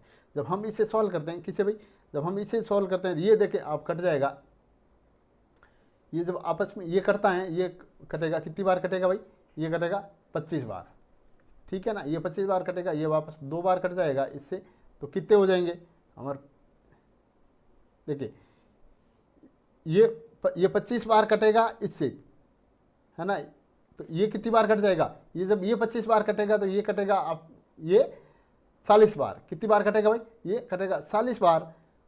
देखिए ये 625 कट गए 25 बार, 25 से 25 × 25 करने पर 625 होते हैं और 25 × 40 करने पर 1000 होते हैं, है ना। तो ये यहाँ पर 25 आ गए और यहाँ पर 40 आ गए। जब ये 25 कटेगा इस 50 से 2 बार, तो ये 2 × 40, 2 × 40 कितने हो जाएगा भाई, 40 × 2 तो बराबर हो जाएगा ये 80, तो कितने हो जाएंगे 80 बार। यहाँ पर एक नंबर इसका राइट हो जाएगा, यानी 1000 रुपये में कितनी किताब आएगी, तो 80 किताबें यहाँ पर आ जाएगी। देखें 3 संख्याओं का औसत 120 है, तो 3 संख्याओं का औसत इसमें 120 हैं, तो इनमें से 2 संख्याएं क्रमशः 20 तथा 22 हैं, तो तीसरी संख्या हमको यहाँ पर बतानी है। तो तीसरी संख्या यहाँ पर क्या होगी, ये हमको बतानी है। तो देखिए आप माना कि तीसरी संख्या x है, हम यहाँ पर देखिए आप 3 संख्याओं का औसत 24 है, इनमें से 2 संख्याएं क्रमशः 20 और 22 हैं, तो तीसरी संख्या हम मानते हैं यहाँ पर x को मानते हैं भाई, एक संख्या 20 है तो ये दूसरी 22 है, तीसरी यहाँ पर x है, ठीक है। तीसरी संख्या यहाँ पर x मानते हैं। देखें तो फिर 2 संख्या, एक 20 है एक 22 है, कितनी है, देखो 20 22 प्लस यहाँ पर x हो जाएगा, और बट्टे में हम बात करेंगे यहाँ पर इसके कितने भाई, बट्टे में बात करेंगे यहाँ पर 1 2 और ये 3, तो ये 3 संख्या की बात करें यहाँ पर बराबर में हम करते हैं कितने 24, बराबर में हम जब 24 करते हैं तो ये जब कितने हो गए 20 × नहीं 20 + 22 42 होते हैं।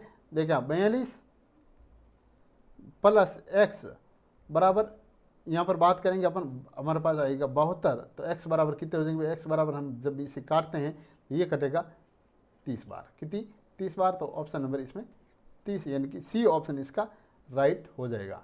नेक्स्ट क्वेश्चन है 5 संख्याओं का औसत 12 है। देखिए आप 5 संख्याओं का औसत 12 है, इनमें से पहली 3 संख्याओं का औसत है दोस्तों वो है 19, कितना है भाई 19 है, तो आखिर 2 संख्याओं का इस जो औसत है वो क्या होगा, आखिर 2 संख्याओं का औसत इसमें क्या होगा, 9 18 14 और 12, तो इसमें से आखिर 2 संख्याओं का औसत क्या होगा। तो देखिए 5 संख्याओं का जो औसत है, देखिए 5 संख्याओं का औसत के यहाँ पर बात करें तो वो है 5 संख्याओं का जो औसत है 12, तो इनमें से पहली 3 संख्याओं का औसत है 19, आखिर 2 संख्याओं का औसत यहाँ पर हमको निकालना है, तो हम इसको इस प्रकार से निकालते। देखिए आप 5 संख्याओं का कुल जो योग की बात करें, देखिए 5 संख्याओं का कुल योग है दोस्तों, तो 5 संख्याओं का कुल योग की बात करें तो 15 × 5 कितने भाई, 5 संख्याओं का कुल योग 15 × 5 की बात करें तो हम यहाँ पर हमको प्राप्त होगा 75। फिर बात करते हैं पहली 3 संख्याओं का योग, तो पहली 3 संख्याओं का योग है कि पहली 3 संख्याओं का योग तो 19, कितने भाई 19 है यहाँ पर, तो पहली 3 संख्याओं का योग तो 19, तो देखिए आप 19 × 3, तो 19 × 3 बात करेंगे 19 3 57 होते हैं, तो 57 यहाँ पर आ गए। तो अंतिम 2 संख्याओं के योग की बात करें अपन, अंतिम 2 संख्याओं के योग की बात करें, देखिए आप 57 75 - 57 हम यहाँ पर करते हैं, कितने 75 - 57 करते हैं तो हमको प्राप्त होता है 18, ये 18 है अंतिम 2 संख्याओं का योग। तो अंतिम 2 संख्याओं का अपन योग यहाँ पर बात करते हैं तो 18/2 बराबर आ जाएगा 9, कितने आ जाएगा भाई, बराबर में आ जाएगा 9, तो 9 कौन से ऑप्शन में राइट है, तो ऑप्शन नंबर 1 में यहाँ पर अपने को 9 प्राप्त हो जाएंगे। यदि कोई धन 2 वर्ष में 2000 रुपये से 2500 रुपये हो जाता है तो ब्याज की दर क्या होगी। तो दोस्तों ब्याज की दर क्या होगी, तो ब्याज की दर निकालने के लिए आपको क्या करना पड़ेगा भाई, ब्याज की दर निकालने के लिए आपको करना पड़ेगा मूलधन इंटू दर इंटू समय बट्टे, यहाँ बट्टे में कर देंगे आप 100, क्या कर देंगे बट्टे में कर देंगे 100। तो क्या क्वेश्चन आप कर लेंगे, अगर कर लेंगे तो इसका जो सही ऑप्शन कौन सा है वो आप मेरे को कमेंट करके बता दीजिएगा और मैं भी इसको सॉल्व करके आपको बताता हूँ। देखिए आप पहले तो बात करते हैं यहाँ पर 2500 और 2000, यदि कोई धन 2 वर्ष में 2,000 रुपये से बढ़कर इतना हो जाता है तो बढ़ते कितने हैं भाई, तो इसमें कितने रुपये बढ़ जाते हैं, 500 रुपये इसमें जो ब्याज बढ़ता है। तो ब्याज की दर क्या होगी, तो ब्याज की दर हमको यहाँ पर निकालनी है। तो देखिए 500 रुपये इसमें बढ़ जाता है, यानी कि 2,000 था 2,500 रुपये यहाँ पर हो गया, तो कितने रुपये बढ़ गए, 500 रुपये यहाँ पर बढ़े हैं। तो देखिए 500 रुपये जब बढ़े हैं तो आप बात करेंगे 500 इंटू 100, 500 इंटू 100 बटे 2,000 इंटू कितने भाई, 2 वर्ष की बात यहाँ चल रही है। तो जब इसे हम शॉर्ट करते हैं तो यहाँ से ये काट दीजिएगा, यहाँ पर 20 है, यहाँ पर कितने हैं, ये ऐसे 1 0 और कट जाएगा और ये कट जाएगा, इस 2 से ये कट जाएगा 25 बार, कितनी बार कट जाएगा भाई, 25 बार। तो 25 बटे 2 यानी कि 25 बटे 2, जब 25 बटे 2 को आप यहाँ पर सॉल्व करते हैं तो आपको प्राप्त होगा 12.5, कितने भाई, 12.5%। तो 12.5% किस में, तो ऑप्शन नंबर सी इसमें राइट है, ऑप्शन नंबर सी इसका राइट हो जाएगा। 5 पेनों का मूल्य 15 पेंसिलों के मूल्य के बराबर है, कितने भाई, देखें 5 पेनों का मूल्य 15 पेंसिलों के मूल्य के बराबर हैं, तो 90 पेंसिलों के बदले कितने पेन लिए जा सकते हैं। तो दोस्तों 90 पेंसिलों के बदले में कितने पेन यहाँ पर लिए जा सकते हैं, तो ये क्वेश्चन आपको ऐसे करना है। जैसे बात करेंगे हम, देखिए 15 पेंसिल बराबर, देखो 15 पेंसिल जो बराबर हैं 5 पेन, कितने हैं भाई, 15 पेंसिल हैं यहाँ पर, इसके बराबर है 5 पेन, ठीक है। फिर बात करें अपन एक पेंसिल, तो एक पेंसिल की यहाँ पर बात करेंगे तो 5 पेन बटा 15, कितने भाई, 5 पेन बटा 15। तो हम बात करेंगे 90 पेंसिलों की, तो देखिए 90 पेंसिलों की बात करेंगे तो हम यहाँ कर देंगे 90, कितने करेंगे भाई, यहाँ पर 90 करेंगे तो आप इसको काट देंगे, ये कटेगा 3 बार और ये 3 से ये कट जाएगा कितनी बार, तो आपको प्राप्त हो जाएगा 30 बार, कितनी, ये 9 30, 3 से 90 ये करेगा 30 बार। तो 30 किस में है भाई, 30 ऑप्शन नंबर सी में यहाँ पर आपको राइट देखने को मिल रहा है, तो ऑप्शन नंबर सी इसका राइट हो जाएगा। नेक्स्ट क्वेश्चन है, यदि विक्रेता द्वारा एक विक्रेता के द्वारा एक अलमारी, देखा आप, एक अलमारी 675 रुपये में बेचने पर 75 रुपये का उसे लाभ होता है, कितने रुपये में बेचता है भाई, वो 675 रुपये में जब वो अलमारी बेचता है उसे लाभ होता है बराबर 75 रुपये का लाभ होता है, तो उसे कितने प्रतिशत का लाभ हुआ। तो प्रतिशत लाभ हमको यहाँ पर निकालना है, तो हम बात करेंगे कितने, देखें 675 रुपये में बेचने में 75 रुपये का लाभ होता है, कितने रुपये का लाभ होता है, 75 रुपये का। तो हम बात करेंगे इसके क्रय मूल्य की, तो देखिए क्रय मूल्य की जब हम यहाँ बात करेंगे, देखिए 75 रुपये का लाभ हुआ, तो 675 माइनस जब हम 75 करते हैं तो हमको उसका क्रय मूल्य था दोस्तों, वो था 600 रुपये उसका क्रय मूल्य था। तो प्रतिशत लाभ की हम बात करें तो देखिए 75 बट्टे 600 इंटू 100, 600 इंटू 100, तो आप 2 0 से 2 0 काट दीजिएगा और ये कट जाएगा, तो ये यहाँ पर 75 बट्टे 100 का जब हम करेंगे तो आपके पास 12.5% उसको जो हुआ, ये हुआ है, क्या हुआ भाई, प्रॉफिट उसको हुआ है। तो ऑप्शन नंबर सी इसका राइट हो जाएगा। क्या क्या हमने पहले इसमें देखें आपने कि इसका क्रय मूल्य, तो क्रय मूल्य हमने निकाला, तो 675 माइनस 75 रुपये लाभ हुए, तो क्रय मूल्य कितने, तो 675 माइनस 75 हमने माइनस किए, देखें 675 से 75 माइनस करने पर हमको प्राप्त हुआ 600 रुपये। तो जब 600 रुपये भाई, ये 675 से 75 माइनस, तो ये 75 गए 600, तो 600 रुपये इसका क्रय मूल्य था। तो 75 जो लाभ, ये लाभ बटे ये क्रय मूल्य इंटू 100, भाई देखो लाभ बटे क्रय मूल्य इंटू 100 करने पर हमको प्राप्त हुआ 12.5% उसको लाभ हुआ। किसी धनात्मक संख्या और उसके व्युत्क्रम का योग उस संख्या व उसके व्युत्क्रम के अंतर का 3 गुना है, तो वह संख्या हमको बतानी है कि वह संख्या क्या है। तो दोस्तों वह संख्या इसमें से कौन सी है, तो वह संख्या हमको बतानी है। तो हम उस संख्या के बारे में हम यहाँ पर बात करेंगे, तो वो संख्या इसमें से कौन सी हैं, तो देखें वो संख्या हो जाएगी यहाँ पर, जैसे यहाँ पर दे नहीं रखा है, यहाँ खाली स्थान है, तो वो संख्या की हम बात करेंगे तो वो संख्या हो जाएगी दोस्तों √2, कितनी हो जाएगी भाई, उस संख्या की बात करेंगे तो √2 ये इसका आंसर है। 2 घंटे 15 मिनट तथा 20 सेकंड का मान सेकंड में क्या होगा, कितने, 2 घंटे 15, देखा 2 घंटे 15 मिनट और यहाँ पर 20 सेकंड, इसका जो मान है दोस्तों ये सेकंड में क्या होगा। तो इसका मान अपन सेकंड में क्या होगा, तो देखें बात करेंगे 2 घंटे, तो 2 घंटे 2, देखा 2 इंटू 3700 प्लस 15 इंटू 60 प्लस यहाँ पर बात करते हैं 20 सेकंड की, तो 20, तो हम जब इसे सॉल्व करते हैं यहाँ पर, तो इसे सॉल्व करने पर आपको प्राप्त होगा, देखें 72 72, तो ये हो जाएगा 7200। देखें आप 7200 प्लस ये हो जाएगा 900 के 5 सेकेंड 9, तो 900 प्लस यहाँ पर आप बात करेंगे 20 की, क्या भाई 20 की। तो जब हम इसे जोड़ते हैं, तो आपको प्राप्त होगा, देखिए आप 0 0 ये होगा 0, फिर आपको मिलेगा 2 2, फिर 2 1, और यहाँ पर मिल जाएगा 8 8, यानी कि 81 20 81 20 किस में 8120 किस में है, तो ऑप्शन नंबर ए इसका राइट ऑप्शन हो जाएगा। कौन सा ऑप्शन है भाई, ऑप्शन नंबर ए इसका राइट ऑप्शन है। फिर बात करें अपन 1 मीटर कपड़े का मूल्य, दोस्तों 1 मीटर कपड़े का मूल्य 40 रुपये हो तो 5 मीटर तथा 20 सेंटीमीटर कपड़े का मूल्य क्या होगा। देखा आप 1 मीटर कपड़े का मूल्य यहाँ पर, यानी कि 1 मीटर कपड़े का मूल्य है 40 रुपये, तो आपको बताना 5 मीटर तथा 20 सेंटीमीटर कितना भाई, 5 मीटर तथा 20 सेंटीमीटर कपड़े की यहाँ पर बात कर रहे हैं, तो इस कपड़े का मूल्य यहाँ पर कितना होगा ये हमको बताना था इस क्वेश्चन में। तो ऐसे जब क्वेश्चन हमारे सामने आते हैं तो हम बात करेंगे 1 मीटर कपड़े का मूल्य कितना है, तो देखा आप 1 मीटर कपड़े का मूल्य है 40 रुपये, कितना भाई 40 रुपये हैं, तो 5 मीटर कपड़े का मूल्य हम बात करेंगे, तो 5 मीटर कपड़े का मूल्य, तो देखें 40 इंटू 5 कर देंगे, जब 40 इंटू 5 करने पर हमको प्राप्त हो जाएगा 200 रुपये, कितने भाई 200 रुपये हो जाएगा। तो 100 सेंटीमीटर कपड़े का मूल्य, तो 100 सेंटीमीटर कपड़े का कितने, देखा यहाँ पर क्योंकि यहाँ देखें आप 20 सेंटीमीटर कपड़ा यहाँ पर दे रखा, तो 100 सेंटीमीटर कपड़ा का मूल्य हमको दे रखा है, 100 सेंटीमीटर कपड़े का मूल्य 40 रुपये हैं, तो हमको 20 सेंटीमीटर कपड़े की बात करते हैं, तो 20 बटे 100 इंटू 40, 20 बटे 100 इंटू 40, जब हम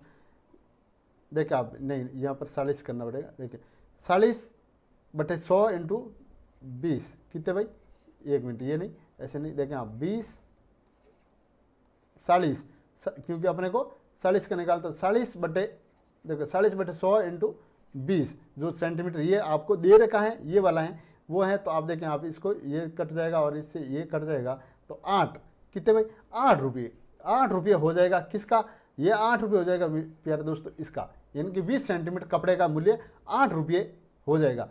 तो हमारे पास पहले कितने देखें हमको बताना था 1 मीटर, भाई देखें आप 1 मीटर कपड़े का मूल्य 40 रुपये हैं, तो हमको 5 मीटर तथा 20 सेंटीमीटर कपड़े का मूल्य हमको बताना था, तो 5 मीटर कपड़े का मूल्य तो आपके सामने यहाँ पर दे रखे हैं, देखें आप 200 रुपये आ गए, प्लस हमको ऊपर और ये 20 सेंटीमीटर कपड़ा और लिया है, तो उसका मूल्य भी हमको बताना था, तो उसका मूल्य देखें आप 40 बटे 100 इंटू 20 हमने यहाँ पर किए, तो हमको प्राप्त हुए 8, कितने भाई 8 रुपया, तो 200 प्लस 8 करने पर देखो 208 रुपये, कितने 208 रुपये यहाँ पर 5 मीटर और 20 सेंटीमीटर कपड़े का मूल्य यहाँ पर लगेगा, तो 208 रुपये किस में है, तो ऑप्शन नंबर बी इसका राइट ऑप्शन हो जाएगा। मेरे ख्याल से चीज़ें आपके समझ में आ रही हैं, तो आप वीडियो को लाइक और शेयर कर दीजिएगा। चैनल पर पहली बार विजिट किया तो चैनल को सब्सक्राइब और बेल आइकन को प्रेस करना ना भूलें। जैसे हम बात करें यहाँ पर क्वेश्चन है, एक कमरे के फर्श की लंबाई उसकी चौड़ाई से 20 मीटर अधिक है और उसके फर्श का क्षेत्रफल तब भी अपरिवर्तित रहता है जब लंबाई 10 मीटर कम कर दी जाती है और चौड़ाई 5 मीटर बढ़ा दी जाती है, तद अनुसार फर्श का क्षेत्रफल यहाँ पर आपको बताना है कि कितना होगा। तो फर्श का क्षेत्रफल यहाँ पर कितना होगा ये आपको बताना है। तो दोस्तों फर्श का जो क्षेत्रफल होगा वो होगा, यहाँ पर फर्श के क्षेत्रफल की बात करें तो फर्श का जो क्षेत्रफल होगा ये क्वेश्चन वो होगा, फर्श का क्षेत्रफल होगा भाई यहाँ पर ऑप्शन नंबर सी इसमें राइट है। ये क्वेश्चन थोड़ा बड़ा बन जाएगा, इस क्वेश्चन को हम अलग क्लास में ये पूरा ही इसका करवा देंगे टॉपिक वाइज, है ना। एक आयताकार प्लॉट का परिमाप 48 है और क्षेत्रफल की यहाँ पर बात करें, देखिए आप यहाँ पर क्षेत्रफल है, तो क्षेत्रफल की बात करें तो क्षेत्रफल है 108 वर्ग मीटर है। तो प्लॉट के आयत देखें आप यहाँ पर दे रखा है, क्वेश्चन नंबर है 108 का नंबर का क्वेश्चन है। तो प्लॉट के आयाम हैं तो इसमें से कौन सा है, तो देखिए प्लॉट का तो 16 है, ये हो जाएगा अपने पास में 18 और 6, ऑप्शन नंबर ए इसका राइट होगा। ये पूरा पे जो टॉपिक वाइज है आपको मैथ के सभी टॉपिक आपको हमारे चैनल पर मिल जाएगा। तो वहाँ पे विजिट जरूर करें और उनको देखें। एक संभव त्रिभुज का क्षेत्रफल दोस्तों 4/3 वर्ग सेंटीमीटर है, तद अनुसार उसका परिमाप कितना होगा। तद अनुसार उसका परिमाप की बात करेंगे तो हम उसका परिमाप होगा दोस्तों 12 सेंटीमीटर। कितना होगा भाई, 12 सेंटीमीटर होगा। वीडियो थोड़ा ज़्यादा लंबा हो जाएगा, इसलिए हम यहाँ पर इनको शॉर्ट में आपको बता रहे हैं। और कोई क्वेश्चन आपको नहीं आने पर आप मेरे को वीडियो के डिस्क्रिप्शन में कमेंट करके ज़रूर बताइएगा, ताकि आप है ना, जैसे क्वेश्चन नंबर ये क्वेश्चन आपके समझ में नहीं आया है तो आप क्वेश्चन नंबर 110 ऐसा लिख के आप बताएंगे तो मैं इसको आपको विधि पूरा आपको बता के आपके कमेंट के नीचे मैं उसको वापस डाल दूंगा आंसर। बाह्य बिंदु से किसी वृत्त पर अधिकतम खींची जा सकने वाली, यहाँ पर देखें आप, यहाँ पर खींची जा सकने वाली स्पर्श रेखाओं को रेखा की संख्या है तो कितनी है भाई, कितनी है, 2। कितनी हो जाएगी, 2। तो ऑप्शन नंबर बी इसका राइट हो जाएगा। नेक्स्ट है, आज प्रत्येक व्यक्ति से यह आशा की जाती है कि वह मौसम के आंकड़े, विभिन्न प्रकार के लेखा चित्र, तापमान, उपज, आयात निर्यात इत्यादि समझ सके। ये संभव है, तो ये दोस्तों संभव है, तो ये संभव है तो गणित के ज्ञान द्वारा। क्या भाई, गणित के ज्ञान के द्वारा। विशेष देखिए आप यहाँ पर विशेष ढंग, यहाँ पर ये ऐसा नहीं है, विशेष देखिए आप विशेष ढंग से सोचते हैं, समझते हैं, कार्य में शुद्धता लाते हैं, निर्णय करते हैं और तर्क करते हैं। जब देखिए आप, जब इन कार्यों की आदत उनमें पड़ जाती है तब उन्हें कहा जाता है तो क्या, अनुशासित, गुण, बल या फिर ज्ञान। तब उन्हें क्या कहा जाता है। ऑप्शन नंबर 1 इसमें राइट होगा दोस्तों, अनुशासित।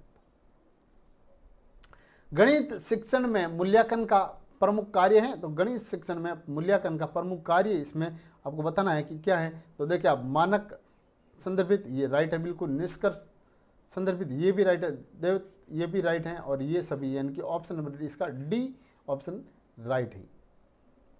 असुरक्षित उपकरणों के निर्माण से किस प्रकार का लाभ होता है दोस्तों, तो किस प्रकार का यहाँ पर लाभ माना जाता है, तो हम बात करेंगे आर्थिक लाभ, बिल्कुल राइट है। मनोवैज्ञानिक लाभ, शैक्षिक लाभ, और ये सभी इसमें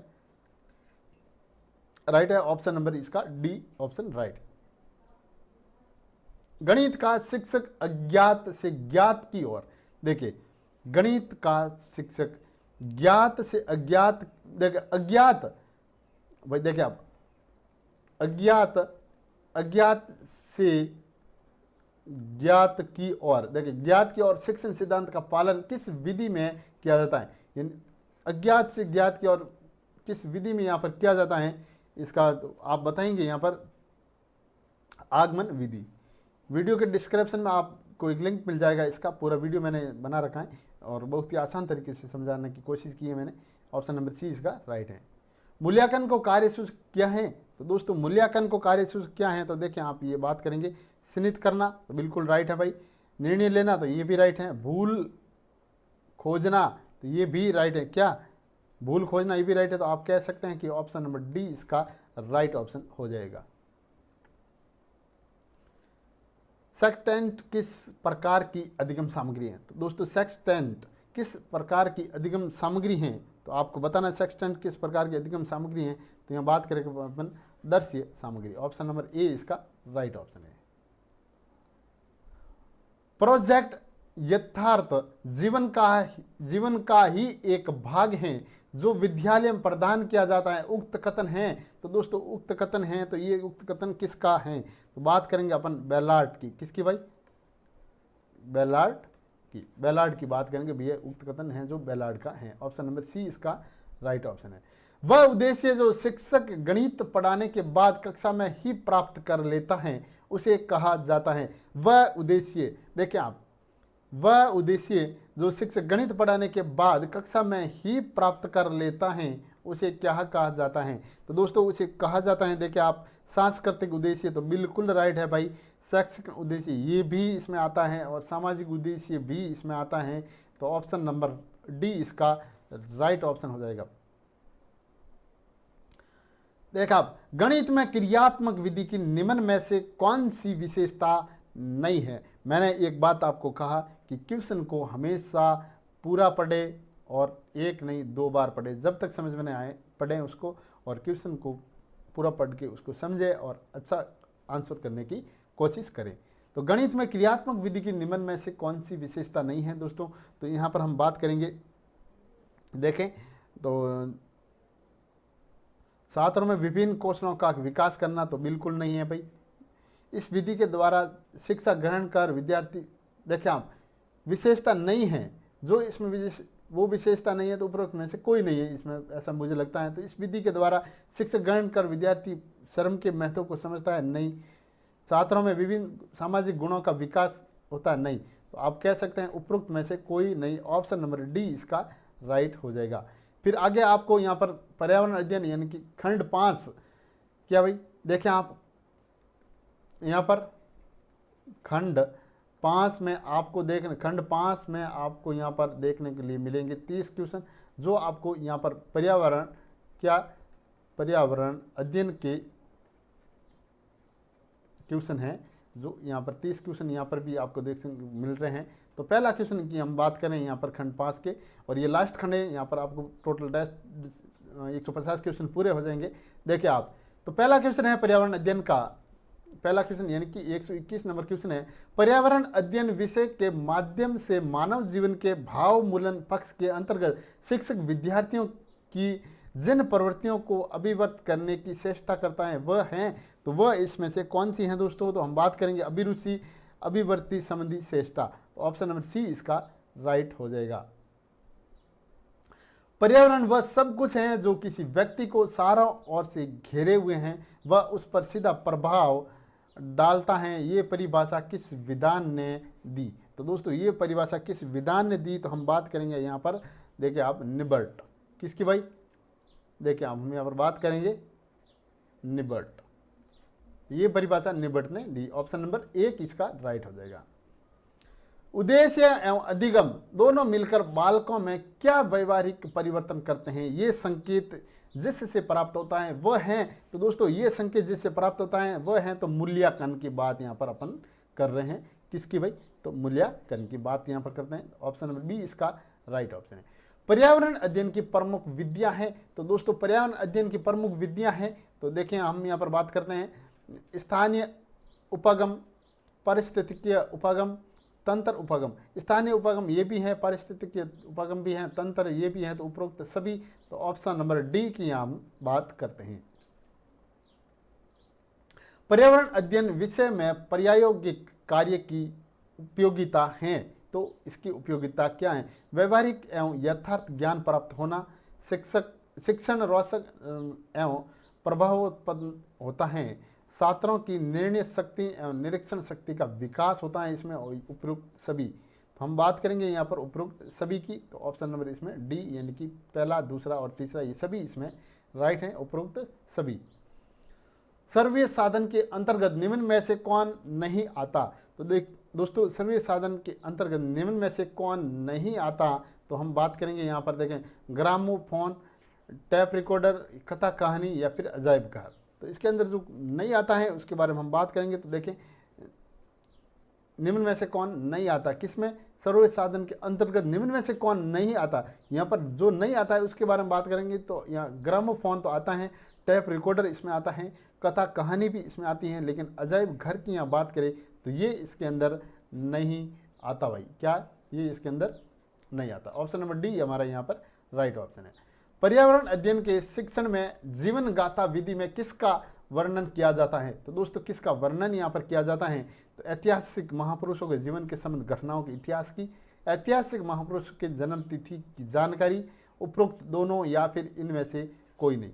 उपरोक्त दोनों या फिर इनमें से कोई नहीं, तो हम बात करेंगे यहाँ पर, देखिए ऑप्शन नंबर 1 की ऐतिहासिक महापुरुषों के जीवन से संबंध घटनाओं के इतिहास की, तो ऑप्शन नंबर यहाँ पर 1 नंबर यहाँ राइट है। पर्यावरण अध्ययन शिक्षण में किस विधि का प्रयोग छात्रों की आवश्यकताओं एवं रुचियों के संबंध सार्थक ज्ञान देने के उद्देश्य से किया जाता है?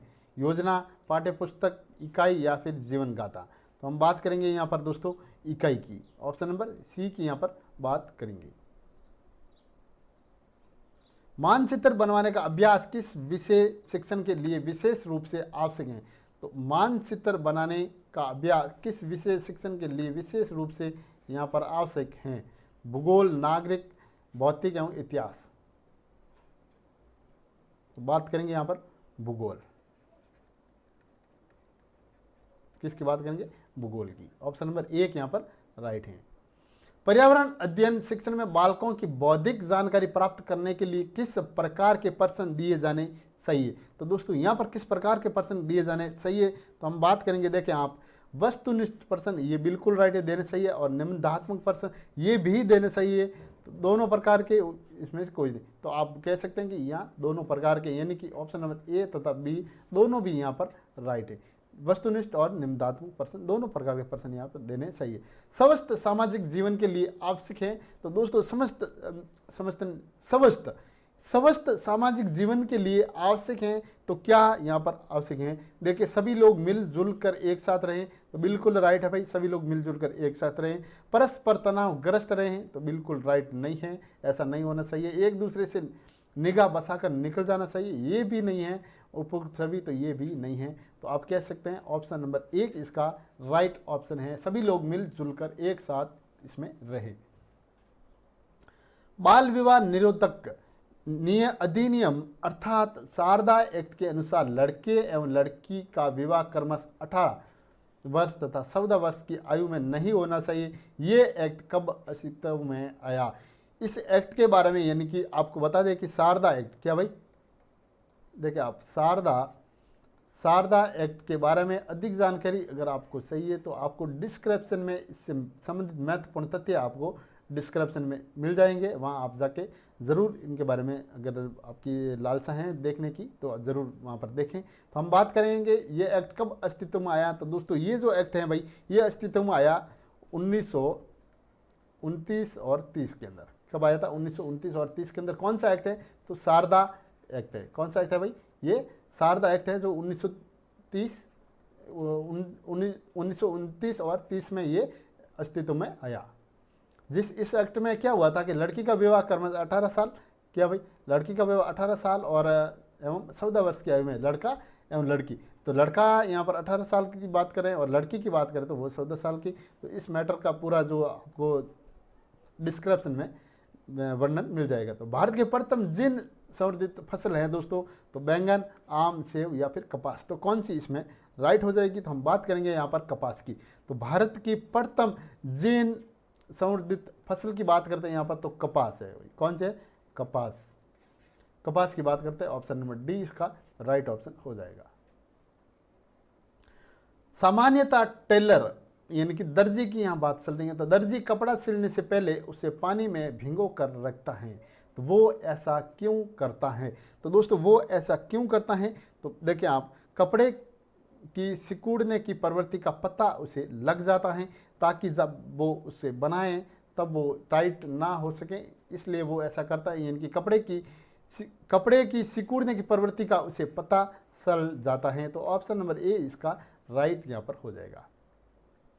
निम्न में से किस संस्था पर सफ़ेद सीमेंट बनाने का कारखाना नहीं है? देखें आप, यहाँ बात करते हैं निम्न में से किस स्थान पर सफ़ेद सीमेंट बनाने का कारखाना देखें हैं, यानी कि कहाँ पर हैं और कहाँ पर नहीं है, इनके बारे में हम यहाँ पर बात करते हैं। देखें यहाँ पर बात करेंगे गोटन नागौर में, तो बिल्कुल गोटन नागौर में है भाई। गोटन नागौर में सफ़ेद सीमेंट बनाने का कारखाना है। जोधपुर में भी हैं। खारिया खंगार ये भी स्थान कहाँ है? तो ये भी स्थान जोधपुर में भी हैं। कहाँ पर है? ये स्थान भी जोधपुर में है। यहाँ पर भी हैं। सवाई माधोपुर की यहाँ बात करें तो सवाई माधोपुर में सफ़ेद सीमेंट बनाने का कारखाना मेरे प्यारे दोस्तों ये नहीं है। कहाँ पर नहीं है? तो सवाई माधोपुर में नहीं है। खारिया खंगार जोधपुर में है और जोधपुर में है, और ये गोटन नागौर यहाँ पे है। यानी कि ऑप्शन नंबर डी अपना यहाँ पर राइट हो जाएगा। यानी कौन सा ऑप्शन है भाई? ऑप्शन नंबर बी यहाँ पर राइट हो जाएगा, सौर ऊर्जा। देखिए राजस्थान में कितने रंगों का लहरिया मांगलिक कार्यों के लिए सर्वोत्तम माना जाता है? तो दोस्तों राजस्थान में कितने प्रकार का लहरिया मांगलिक कार्यों के लिए सर्वोत्तम माना जाता है? तो देखें आप, हम बोलचाल की भाषा में भी जब बात करते हैं पंचरंगी। कौन सा भाई? ये मांगलिक कार्यों के लिए सर्वोत्तम माना जाता है, तो ये है पंचरंगी। कौन सा है? पंचरंगी की यहाँ बात करेंगे। ऑप्शन नंबर सी यहाँ पर राइट हो जाएगा। दशहरे के दिन समी के वृक्ष की पूजा की जाती है, किसकी भाई? देखिए दशहरे, दोस्तों दशहरे के दिन समी के वृक्ष की पूजा की जाती है। इस दिन लीलटास पक्षी का दिखना शुभ माना जाता है। कौन सा पक्षी भाई? लीलटास। लीलटास पक्षी का जो इमेज है दोस्तों, ये इमेज ये आपको डिस्क्रिप्शन में मैं डाल रहा हूँ, वहाँ से आप इसका लीलटास पक्षी का इमेज आप देख सकते हैं वहाँ से कि ये पक्षी कैसा दिखता है। ये जब अपने जो आम ये नॉर्मली चिड़िया होती है ना, चिड़िया के जैसा ही दिखता है, लेकिन इस पर जो नीले टाइप का कलर इस पर आपको और ज़्यादा दिखाई देगा। तो दशहरे के दिन जब समी के वृक्ष की पूजा की जाती है, तो इस दिन लीलटास पक्षी का दिखना शुभ माना जाता है। ये त्यौहार किस महीने में आता है? तो दोस्तों ये त्यौहार कौन से महीने में आता है? तो इस महीने ये त्यौहार किस महीने में आता है? तो हम बात करेंगे यहाँ पर आश्विन महीना। कौन सा महीना भाई? आश्विन महीने की बात यहाँ पर करेंगे। ऑप्शन नंबर 1 यहाँ इसका राइट हो जाएगा। नेक्स्ट क्वेश्चन है, गागरोन दुर्ग के वे सोहान वंशी राजा। देखिए गागरोन दुर्ग के वे सोहान वंशी राजा जिन्होंने क्या किया था? राजपाट अपने भाई को सौंप दिया और स्वयं रामानंद के शिष्य बन गए। स्वयं किसके शिष्य बन गए भाई? तो रामानंद के। किसके? रामानंद के स्वयं शिष्य बन गए और अपने भाई को राजपाट सौंप दिया। वो राजा कौन थे? देखिए संत कबीर, जाम्बोजी, संत पीपाजी या फिर ये सभी। इसमें सही ऑप्शन कौन सा राइट है? तो हम बात करेंगे संत पीपाजी के बारे में बात करेंगे। तो संत पीपाजी ने क्या किया? ये सोहान वंश, संत पीपाजी कौन से थे भाई? सोहान वंश के राजा थे, जिन्होंने राजपाट अपने भाई को सौंप दिया और स्वयं यानी कि खुद हैं जो रामानंद जी के शिष्य बन गए थे संत पीपाजी। देश की पहली रेल बस नागौर जिले के मेड़ता शहर से मेड़ता रोड के बीच 15 किलोमीटर, कितने भाई? 15 किलोमीटर की दूरी तक चली। ये कब चलाई गई? दोस्तों ये कब चलाई गई की बात यहाँ पर करते हैं, तो ये चलाई गई थी 1994 में। कब चलाई थी भाई? 1994 की बात है ये। तो ऑप्शन नंबर बी इसका राइट ऑप्शन हो जाएगा। एनीमिया नामक रोग किस विटामिन की कमी से होता है? तो दोस्तों एनीमिया नामक जो रोग की यहाँ बात करें, तो ये कौन सी विटामिन के कारण ये रोग होता है? तो हम बात करेंगे विटामिन बी की। क्या भाई? विटामिन बी की बात करेंगे। विटामिन बी की कमी से आपको किस, देखिए आप एनीमिया नामक जो रोग की यहाँ बात करें, तो ये विटामिन बी की कमी से होती हैं। यानी कि विटामिन बी की जब कमी होती है तो एनीमिया नामक रोग हो जाता है। लगातार, देखिए यहाँ पे लगातार क्वेश्चन है, लगातार कब्ज रहना, पैसिक मल के साथ लगातार जो हैं ये श्लेष्मा का आना इत्यादि किस रोग के लक्षण ये हैं? अमीबाइसिस, हेजा, निमोनिया या फिर पीलिया, ये किस रोग के जो लक्षण की बात करें यहाँ पर, तो ये अमीबाइसिस रोग के लक्षण हैं। किसके भाई? अमीबाइसिस रोग के। ऑप्शन नंबर 1 इसमें राइट है। आंत्रशोथ बीमारी किस प्रदूषण का परिणाम है? तो ये कौन से प्रदूषण का परिणाम है? तो दोस्तों ये हैं मृदा प्रदूषण। कौन सा भाई? मृदा प्रदूषण का ये परिणाम है। ऑप्शन नंबर सी इसमें राइट हो जाएगा। कौन सा ऑप्शन है? Option number C. कपड़े में कड़कपन लाने के लिए क्या करना चाहिए? तो दोस्तों कपड़े में कड़कपन लाने के लिए क्या करना चाहिए? तो हम उसे करते हैं, देखिए आप, कपड़े में कलप लगाना चाहिए। कपड़े में कलप लगाना चाहिए। तो ऑप्शन नंबर डी इसका राइट ऑप्शन हो जाएगा। कौन सा ऑप्शन है भाई? Option number D. वस्त्रों के रख रखाव में क्या बातें शामिल हैं? तो दोस्तों वस्त्रों के रख रखाव में बातों की हम बात करें तो वस्त्रों की धुलाई तो बिल्कुल महत्वपूर्ण है भाई। वस्त्रों की प्रेस करना ये भी महत्वपूर्ण है। वस्त्रों की सुरक्षा रखना ये भी महत्वपूर्ण है। तो आप ये कह सकते हैं कि आपका जो सही ऑप्शन है वो ऑप्शन नंबर डी इस क्वेश्चन का राइट है। देखिए मांद या फिर गुफा में रहने वाले जीव जंतु हैं। दोस्तों मांद या फिर गुफा में रहने वाले जीव जंतु हैं तो भेड़िया, लोमड़ी, भालू या फिर उपरोक्त सभी। तो हम यहाँ पर बात करते हैं दोस्तों, देखें आप, मांद या फिर गुफा में भेड़िया रहता है, बिल्कुल राइट है। लोमड़ी भी रहती हैं और भालू भी रहता है। तो उपरोक्त सभी यहाँ पर राइट हैं, यानी कि ऑप्शन नंबर डी अपना राइट है। Option number 4। सर्वाधिक उपयुक्त ईंधन का चयन करते समय किन बातों का ध्यान रखना चाहिए? किसका भाई? सर्वाधिक उपयुक्त ईंधन का चयन करते समय किन बातों का हमें ध्यान रखना चाहिए, तो हमें देखें आप, आसानी से उपलब्ध संस्थान ईंधन बिल्कुल राइट है भाई, इनका ध्यान रखना चाहिए। उसका उसमें मान अधिक होना चाहिए, ये भी हमें ध्यान रखना चाहिए। उससे प्रदूषण कम होना चाहिए, ये भी ध्यान रखना चाहिए। तो उपरोक्त सभी इसमें राइट हैं। ऑप्शन नंबर डी इसका राइट ऑप्शन है। सूर्य के श्वेत प्रकार में कितने रंग होते हैं दोस्तों? तो सूर्य के श्वेत प्रकार में हम बात करेंगे रंगों की, तो यहाँ पर बात करेंगे 7 रंग। कितने भाई? 7 रंग इसमें होते हैं। राजस्थान भारत का भी पहला सौर ऊर्जा से संचालित फ्रिज कहाँ कार्यरत है? राजस्थान, देखें आप, राजस्थान का, किसका? राजस्थान का, यानी कि भारत का भी ये पहला है दोस्तों। राजस्थान का भी भारत का पहला, जो राजस्थान में है, क्या भारत का पहला है लेकिन राजस्थान में, इनके राजस्थान का पहला सौर ऊर्जा से संचालित फ्रिज कहाँ कार्यरत हैं? जोधपुर, बालेश्वर, किशनगढ़, बास या फिर अलवर। तो यहाँ पर जो सही ऑप्शन हो जाएगा दोस्तों, ये है बालेश्वर में। कहाँ पर? बालेश्वर में। ऑप्शन नंबर बी यहाँ पर राइट है। देखा, स्मॉग से मनुष्य के किस तंत्र को सर्वाधिक हानि होती है? स्मॉग जो होती हैं, स्मॉग होती हैं, तो उससे मनुष्य के किस तंत्र को सर्वाधिक हानि होती हैं? तो साफ न दिखना, श्वसन तंत्र को, या फिर उत्सर्जन तंत्र को, या इनमें से कोई नहीं। तो हम बात करेंगे यहाँ पर दोस्तों श्वसन तंत्र की। तो श्वसन तंत्र यहाँ हो जाएगा। और दोस्तों आपको यहाँ अपने इस चैनल पर आपको रेट वनपाल,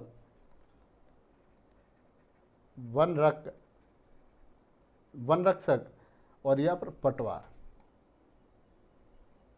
पटवारी, इनसे संबंधित आपको महत्वपूर्ण वीडियो आपको इस चैनल पर मिलते रहेंगे टाइम टू टाइम।